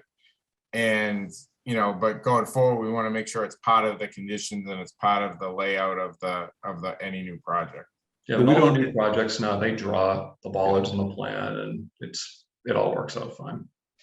I mean, I like to putting think up we've covered on a that. 7-foot retaining wall is a great spot for them. Yeah. But I'd like to think we've done that. I don't know of any project again, but happy to be corrected. But no, I think we just generally did. We just did at Crescent Street. Yeah. At the end of the roadway. That's why I comment on. Yeah, right. Yeah. We're generally fine these days with this stuff. Yeah. Because we just wanted to show you, why we need space. In what phase, Vinny or Peter, Dave, do we ask for easements, the light department, for these? If they're going to be, if this transformer is going to be in the middle of a private project, I mean, we're asking for easements now. I know in the past that hasn't been the case, but it might be something that should be looped into the ZBA conditions and decisions as well. Yeah, typically, I'll just ask you, Mike, early on in the project. Yeah. Once we know where the power lines are going to be, where the transformer is going to be. Yeah, maybe that's something to the members of the board that can be shown on a plan, a proposed easement to the transformer to and from the easement for the light. If there is one, it should definitely be on the site plan. Yeah, I think a lot of times that gets probably missed. I don't ever remember seeing one, Mike. Yeah. No, I don't either. But we should. We made sure we got it at Harvard Mills because that We've been doing it That recently. was a big issue. Yeah, we're getting easements, but I'm thinking it should be part of the other permit process too. It should be shown on the plan, as you say, Chip. Just FYI, my 2 cents. Well, no, I mean, then you go to the building department and you find it, Yeah. right? Geez, there is an easement. We can't Right. tear up, or somebody might not dig that up or not It'd dig. make it a lot safer. easier too. If it's shown on the plan, it's easier to describe in an easement, but it should be on the plan anyway. So it's of record at the registry of deeds that way. So honestly, there's, like Gail said, we do get copies of the plans early on, but then as things progress, and I could speak for, like Quantapowhat, as that job progresses, we start to work with them individually, and we miss that, talking about the direction we're all going. And I just, a good example is I was down talking to Bill Renault in engineering, and he told me about all the paving and who owns what property and what's going on down there. I was unaware of his piece, and his comment to me was, well, did you comment on the plans? I don't see any comments from you on the plans about what's going on. And, I obviously there's a gap there. We have the plans from the developer, but then we start to work independently on the electrical design and layout for the project. And there may be some overlap with other town departments, some things that we could do to improve it visibly, so it look aesthetically. So it's just things like that, that if we work a little bit more in line with each other, I think the end result will be better. I think there's just a little gap that is probably our lack of understanding about the process, so. Yeah, I think we ought to, I think the Lake Department ought to send a letter. So when we get a letter on a project that, we have some interest in, that we send a letter off to the board with, some comments, if only to say, this is something we need to work with you on or with the developer on, so that we put the Board of Appeals on notice that, in fairness to them, that there's some level of interest in working going forward on that particular project. Right, because the site, what's potentially in play for power lines or whatever else might be going on near that site. Yep. So Yeah. I would definitely encourage you to comment. Then it's in our file. We take them up in public hearing, and it makes the applicant on notice that they should be working with you to address any of your initial concerns. And then if the project evolves, the site civil plans get updated, they can be, again, made available to you if something changes and so forth. So, yeah, it's certainly two-way. It sounds like what we're hearing, Dave. Okay. Make the initial comment on the plans, Yep. address any initial questions and concerns, and then we just make sure we push the applicant back to you if we're seeing something. But certainly taking into account these transformer things you called out, we can take that as an advisement. But yeah, it sounds like a mutual thing. Okay. Yeah. Thank you. All right, Jenny, that back to you. Electrical vehicles. Just on EVs, there's a growing number of EVs in town for EV charges. Yep. So here's the different charges, just if you're not aware, but we have residential charges that go outside the building on a residential home, in the garage. Level 2, that's a public, like over at Betts Field. We have a pedestal mount there, separate meter, and that's important to highlight. We have a public charger over attached to the outside of the Civic Center. And then down on Lincoln Street at the public parking lot, we have a level 3, which requires a lot of equipment, a transformer, Jim, sorry to say, and a meter pedestal, with disconnect switches that need to be closed. So these are much higher voltage, higher output, and do require dedicated transformers in most cases. So these are all going to be common in town. Basically, that level 3, we received a $100,000 grant for one down on Quantapowhat, right near, I talked right near where the new development's going, kind of near the hot dog stand. So we'll be, that's going to be ready to be installed, in probably within the year. But so for metering, when you see them, a lot of these developers don't put in EV charging stations, and we don't understand why. So when they go to do it later, it's going to be more work. But when they do put it in, we've started to require them to put separate meters in for the EV charger. So we understand the the amount of electricity they use directly for charging, and we can develop a rate structure that would benefit the customer doing the charging, so they charge off hours. So again, there's we've been working with, Vinny's been working hard with Tarrant Lane, and they're doing this. This is from their electrical drawings. So in the future, this will be the design that we're using for all our new projects for multifamily and in the large projects. Are you saying you're going to be looking for the new projects to have EV stations with this configuration? Yeah, that's correct, Dave. Yeah, we're gonna definitely want this separate meter, because then we can develop time of use rates for those that would strongly incent them to not start their charging till after the peaks in the evening. And so the way you're gonna do that is through a time of use rate, and the only way you can do that is with separate metering. Now, let me ask a question. Can these meters and electric charging stations go inside of parking garages? Yes. Yeah. Yep. Okay. Yep. Yeah, they're doing that at Tarrant Lane. They're putting some inside and some outside. I think part of the reason for talking about this is just making everybody aware that, the expected rapid growth of the EV side of this is going to be, so, we're going to be asking for it. And hopefully you guys will kind of be pushing it from your side as well, that, this is the future. This is where a lot of this is going. Even if it's just hybrids and not fully EVs, there's charging, we already have 3 in our building, and we're going to have 4 more by the end of the year, just in our building, because we're beginning to convert our fleet.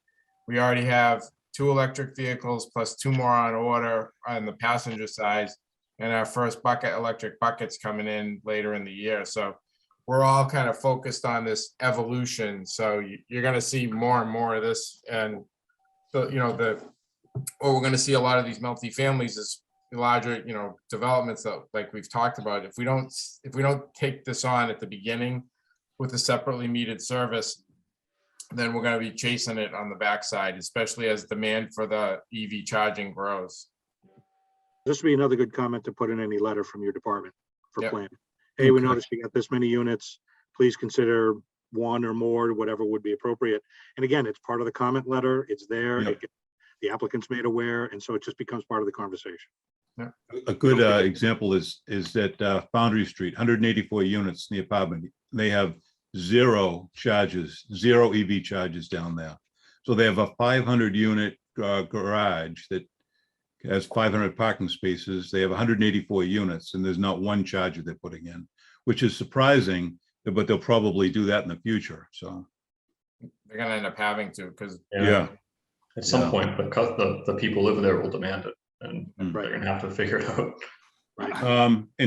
Not Tarrant Lane, Quantapowhat. So I'm working with them when we go over the load letter and what their design is going to be, to make sure that we have, we have power to feed them and what the voltages are for the transformers and everything. I asked them, what's your plan for EV charges? None. They hadn't even thought about it. Just a little while ago, they said, well, we think we might, we'll start to think about it and talk about it. And I have a meeting tomorrow, and I'll get more detail from them, but it wasn't part of their initial load letter to us on having EV charges on the site. So, and they have 485 units, as you know. So that was 440. 440. Okay. Come on, That's don't better. Don't have it grow. Well, then we should be It's hard to okay. get those 45 off, Dave. Come on. No, now. sorry. My apologies. We're gonna have letters to the editor tomorrow. We just grew the building. I know. That's right. Sorry about that. So just our comments, so that we find, we've been involved with Jim on a couple of the subcommittee meetings, and those have been very helpful for us. We're not always needed on them, but it's great to talk through things informally and iron out the details. And I think that it's been very productive. Both Vinny and I find it productive. And I know we talked about the next one, so I think we're all set on that. We get the formal drawings, and I think we just need to review and then send our comments to the board for each so it goes on file. Dave, Gail, what's the timetable on that? They get the plans how far in advance of the first meeting? 30 days, usually. Minimum. A So, little less than 30 days. I get them clocked in 30 days, then depends when I get them out, but within a week after I get them. I might add too, Gail's always great with getting us the plans right away. Yeah. And right, so a get lot your of the comments. So time- my comment to you guys would be get your comments in right away. Yes. What I'll The do thing is is, we usually specify. Don't sit on them. Yeah, I'll specify to Vinnie when the meeting is so that, Great. yeah. We right. usually look at things pretty quickly, and I think, I mean, at least with the 99 Water Street building, I was continually emailing them, trying to get them to respond. And it took months for them to respond.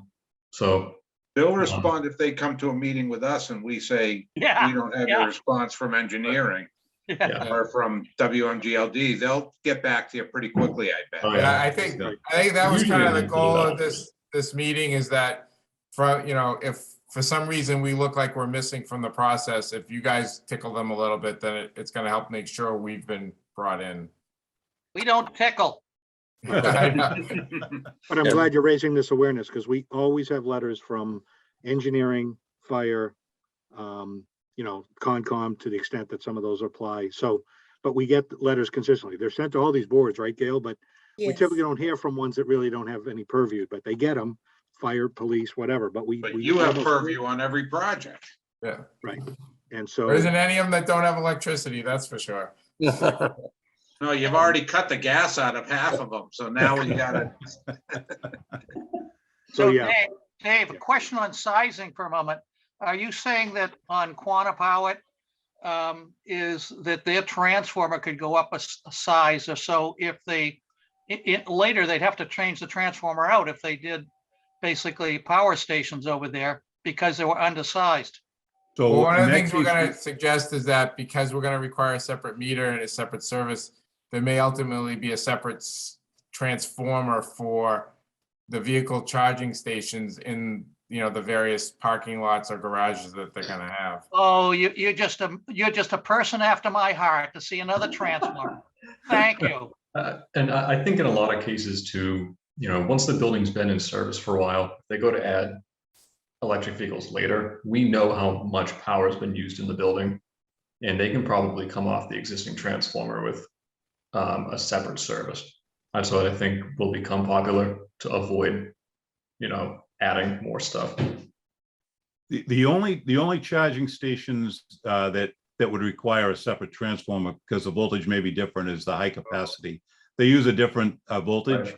So they would most likely, the level 3 charges would require a separate transformer, but to Vinnie's point, if it's in a standard, residential voltage, then we could probably just tap off the existing transformer. But there are some cases when you see them, the larger ones being more commonly used, that those would require something different. You need more than one transformer per level 3, or will like No, one transformer would be sufficient for a level 3. Like we're doing we received $100,000 grant for a location down at Quantapowhat for 2 level 3s that'll require a dedicated transformer. So talking to Bill Renault about the location down there that would be best, I have to propose it to him and you folks, would be in the, now it looks like the best spot might be in that parking lot next to the hot dog stand. And supposedly he told me that, right? yeah, that's owned by the developer. Is that?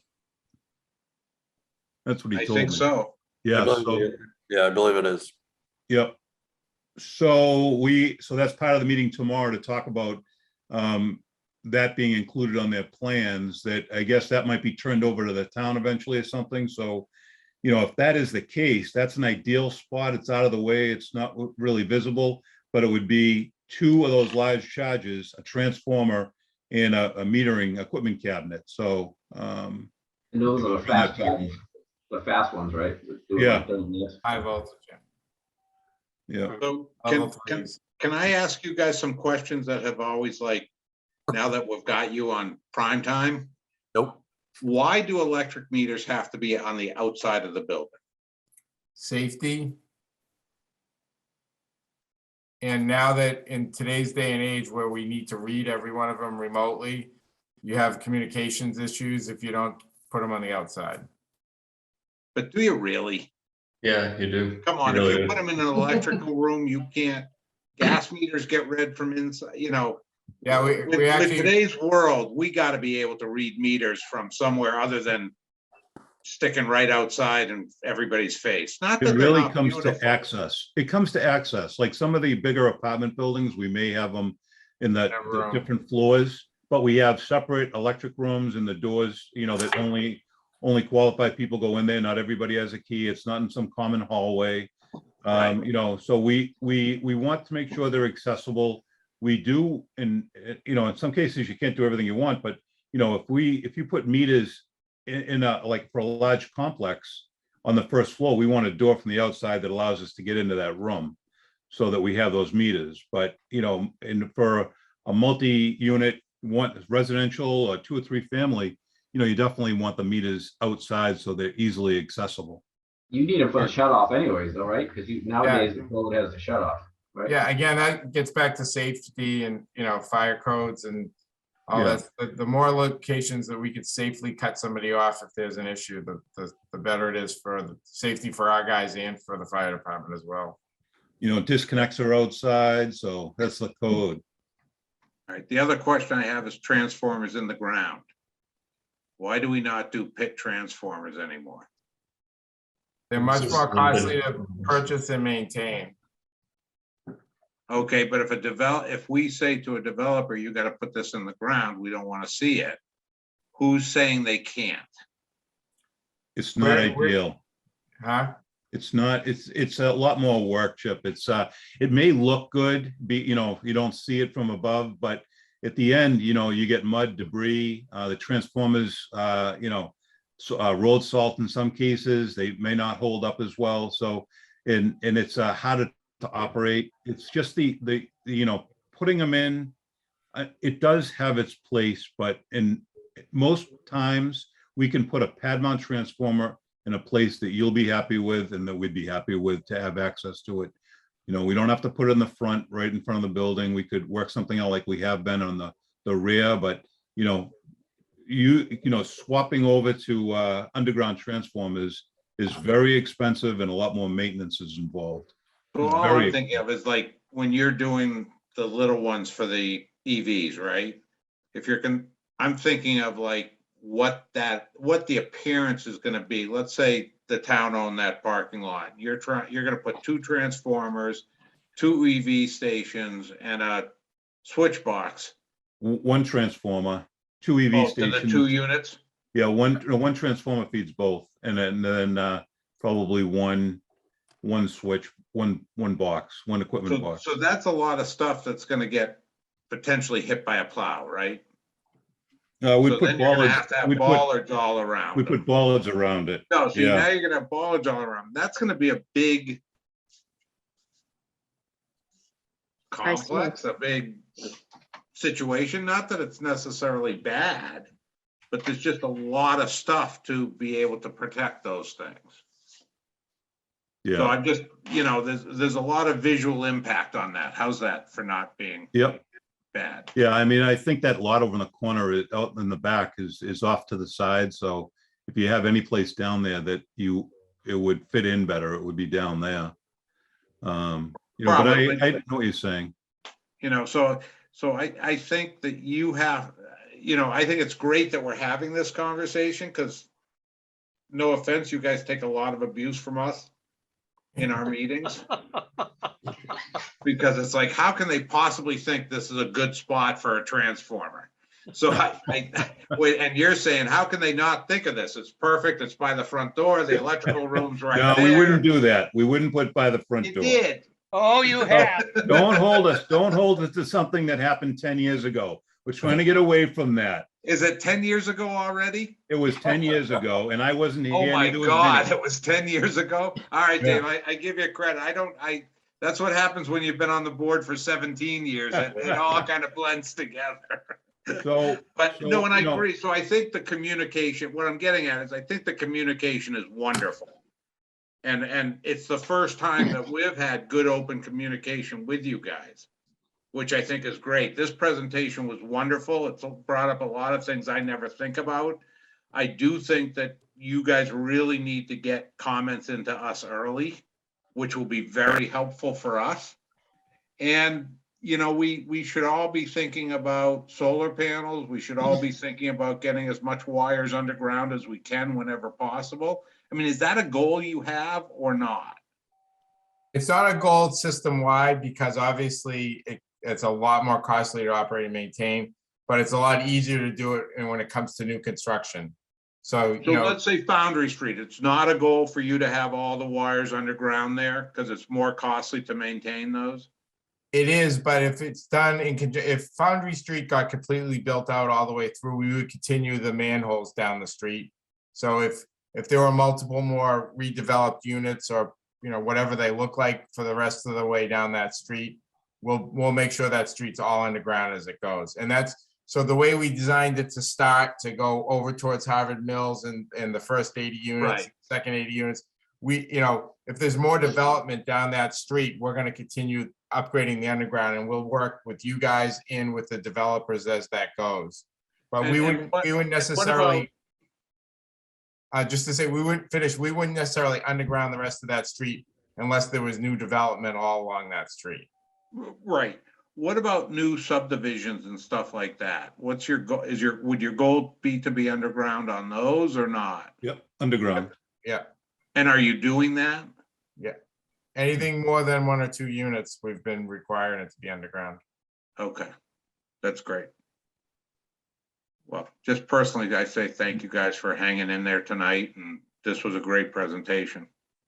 Chip, just one other thing on the, and I'm sure that everyone's cursing me right now for saying this, but the area on Quantapowhat, you know, we've talked about it, the area on the road that Bill's doing is Bill's repaving.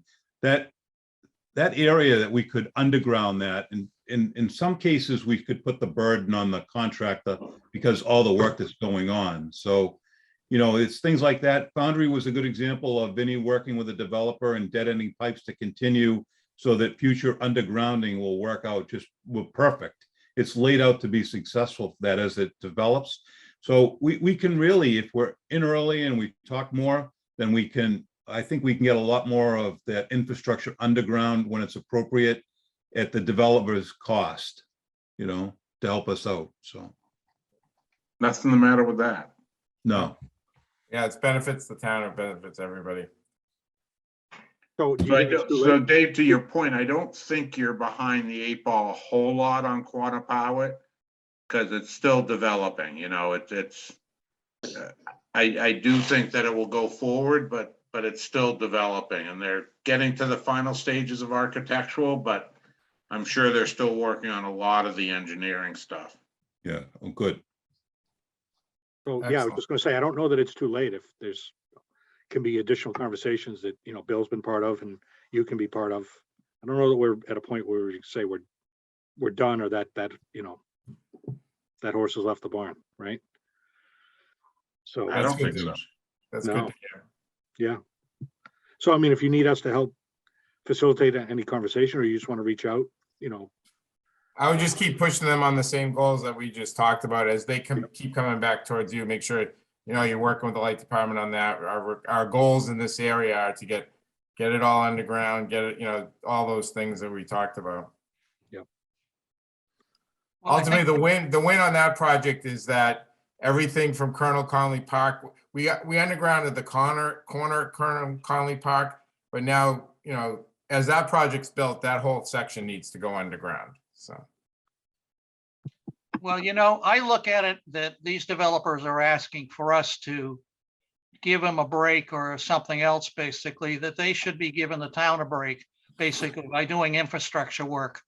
We in the town basically should get some advantage, basically, of having these larger developments do things. So this has happened on Foundry Street, like you say, with the wiring, but it's also happening underground or happening with traffic lights as well. So it's good to hear basically that you might be looking for some advantage as well, and you should be involved. Thank you. Thank you. Thank you. All right, guys. thanks for coming and sharing this information. We all have a copy of the presentation. And we'll be carrying this torch forward. Absolutely. Appreciate it. Yep. Good to me. All Thank right. you all. We'll Okay, talk thank to you for the soon. time. All right. Have a good night and thanks for staying on with us. Thanks for Bye, everybody. Okay, board members, that was the extent of our hearings and other matters for the evening. Any clerk or board comments? Jim, do we have something to chat about with or about Tarrant Lane? Just for everyone's awareness. Pardon? It appears to be frozen. Rose. Oh, yep. I can give you the first preview. Okay. Go As for I it. was coming down South Street the other night, I ran into a 3-foot concrete barrier on the Tarrant Lane project, retaining wall for their drainage. And to the best of my knowledge, they hadn't pulled permits yet from the building department for their buildings. However, they had, through some research that Jim's done, so I'll speak for him since he's frozen, which is, I really like that too, is that they have pulled an engineering permit. So Bill has looked at drawings. However, they didn't compare to what we were given. So on our civil site plans, the elevation for the road and the elevation from the parking lot is at 88. And almost, sometimes it's 87, sometimes it's 89. Jim, you were frozen, so I started. So given that, I called Jim, who was my usual first call, and go, what do you think? I don't remember this being on the plan. And so he's taken it a step further.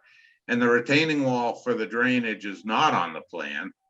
And I'll let him follow up with the conversations he's had with Ben and Bill Renault, I think. Take it away, Jim. Now you got to take yourself off of mute. If he's really back. Yeah, Jesus. I'm back. I'm back. So after the conversation that Chip and I had, I went to the building department this morning and had a quick meeting with Ben and with the DPW basically, and talked about what's on the drawings. And they pointed out that there's a grading differential, so obviously there's a wall there. Well, the symbology basically it's on the drawings is not the correct symbology. So when you look at it, you make the assumption there's no wall there. And yet when you look at the grading, there is a wall there. So it's confusing.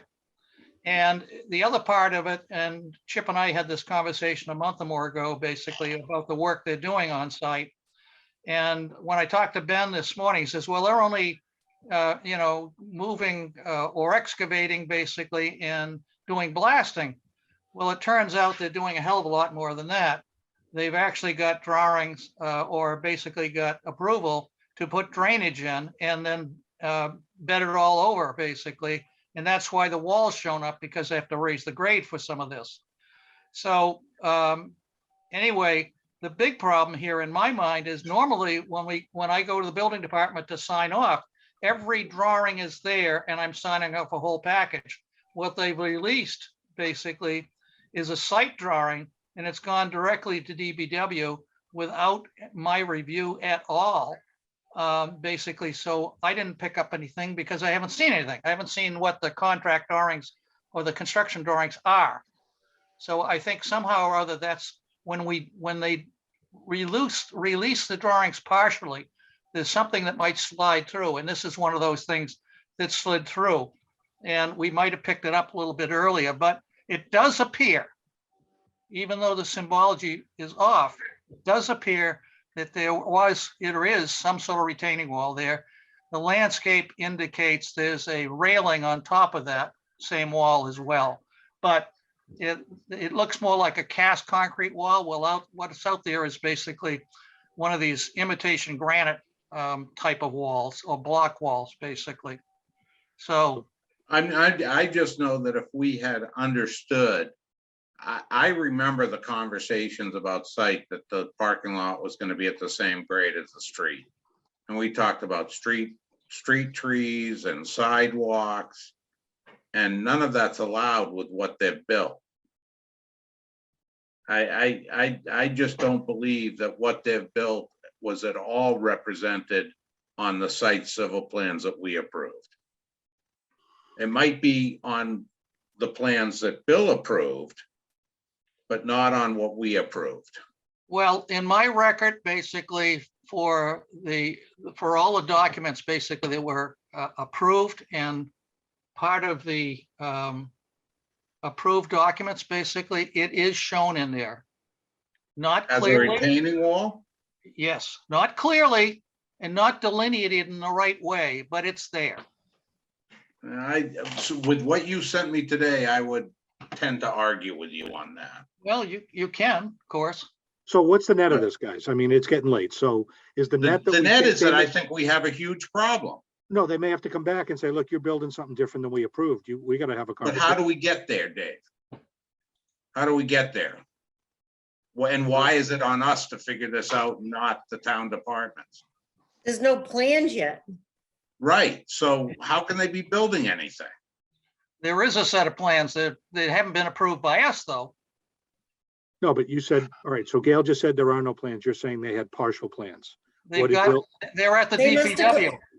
They must have just gone to DPW with just the site plan. Usually everything comes to us, then we give it to engineering. They must have just skipped over and went directly there. That's all I can think of. So what do we do now? Contact Right. Jesse. So Yeah. if Jesse was the attorney and like, we got to get whoever's the project managers who may have done that, because I doubt it was Jesse, right? It was some the general contractor or somebody running plans through the But town why hall. is it on us to find this stuff out? I mean, Because no one else is gonna do it. Not on us, but nobody else is gonna do Well, it. so again, it would have been like whoever received those plans for some sort of approval should have said, did these go through the building department? And were they signed off by the zoning board representative? I think the plans are still being made. That someone was in last week that said the plan should be ready soon. They're still being made up. Doesn't Benny have the authority to stop them right now? he's the zoning enforcement officer. He should be over there. He should go to Bill Renault and say, this is not, you didn't have the ZBA sign off on it. All plans get signed off by the ZBA for a project like this. They're doing what they're not supposed to be doing, and issue a cease and desist. Yeah. Because That's if what we I don't think stop should it now, happen. it's gonna just keep going. Right, then- it's gonna get to the point that we can't fix it. It's almost at that point now. So do we have to send something formally to Benny? He's the zoning enforcement officer. I don't think so. But if He he knows what's, doesn't, does he know does what's he going on? know? Yeah, does he know what's being Well, discussed? Jim and he Well, met. now he does. Jim came in the office. As far as we knew, they were just blasting. I've been getting a lot of calls about that. Just doing site work. Nothing Well, more. they're now installing drainage, cul-de-sac systems. I mean, I've been watching it for 3 weeks, a month. Well, I got something, I've just pulled something up from original filing, which was somewhere around 3/22/19. And there's a rendering that's up the street, basically looking down, what is it, Hopkins? Yeah, Okay, looking down Hopkins, and the parking lights to the left, the grasses, the neighborhoods to the right, it's absolutely flat. I know. I'm telling you this. I This is a remember the rendering. conversations about it. This is a rendering from them. I know. I will send it out to everybody. But more importantly, Dave Hatfield, unfortunately, I think as you as chair need to step in and ask Ben what he wants us to do with this. Okay. Whether he wants to call Jesse as the attorney, or I don't think we should get in the middle of a mitigation between our engineering department and building department. Nor do I think, I mean, however, he's the zoning enforcement officer. And they're building without having, the condition says that plans get signed off by us. That hasn't happened, and they're building. Whether we end up with a retaining wall or not, they got to stop at this point, is my opinion, until this gets sorted out. Okay.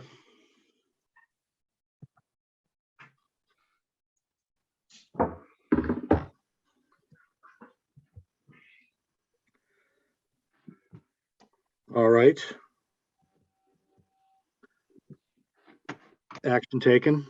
I'll follow up. If you can send me whatever you got that you haven't already, Jim, to support this. There's Yeah, stuff, there's a bunch of stuff I just pulled up, which was process stuff. It's pretty damn clear that there is no wall. No, understood, but this, okay. I'll talk to you tomorrow. We can. Okay. Dare I say any other comments, board members or clerk update? Okay. We have Would some it be minutes. appropriate, Mr. Chairman, to move to accept the minutes as from our last meeting at this time? Absolutely. You beat me to it. Go ahead. Second. I move that we accept the March 3rd minutes as appropriately written and presented. All right. Second. Thank you. Any discussion on the motion? All right. All members, Chip, Yes. Amy, Yes. Jim, Yes, Joe, Yes. Tom, Yep. and I say yes. Thank you, Gail. As always. Anything else, board members? I move that we adjourn. Second. Any discussion? I hope not. All in favor? Chip, Hi, All in favor, leave. Thanks, guys. Amy, have a good night, guys. we're all in the. Sorry to be a pain on Tarrant Lane, but No, you're not. It's the right thing to understand what's going on and stop and address it before it gets too far. You're right. Yeah. So, okay. okay, we'll be in touch. We're in adjournment. Thank you for your time tonight.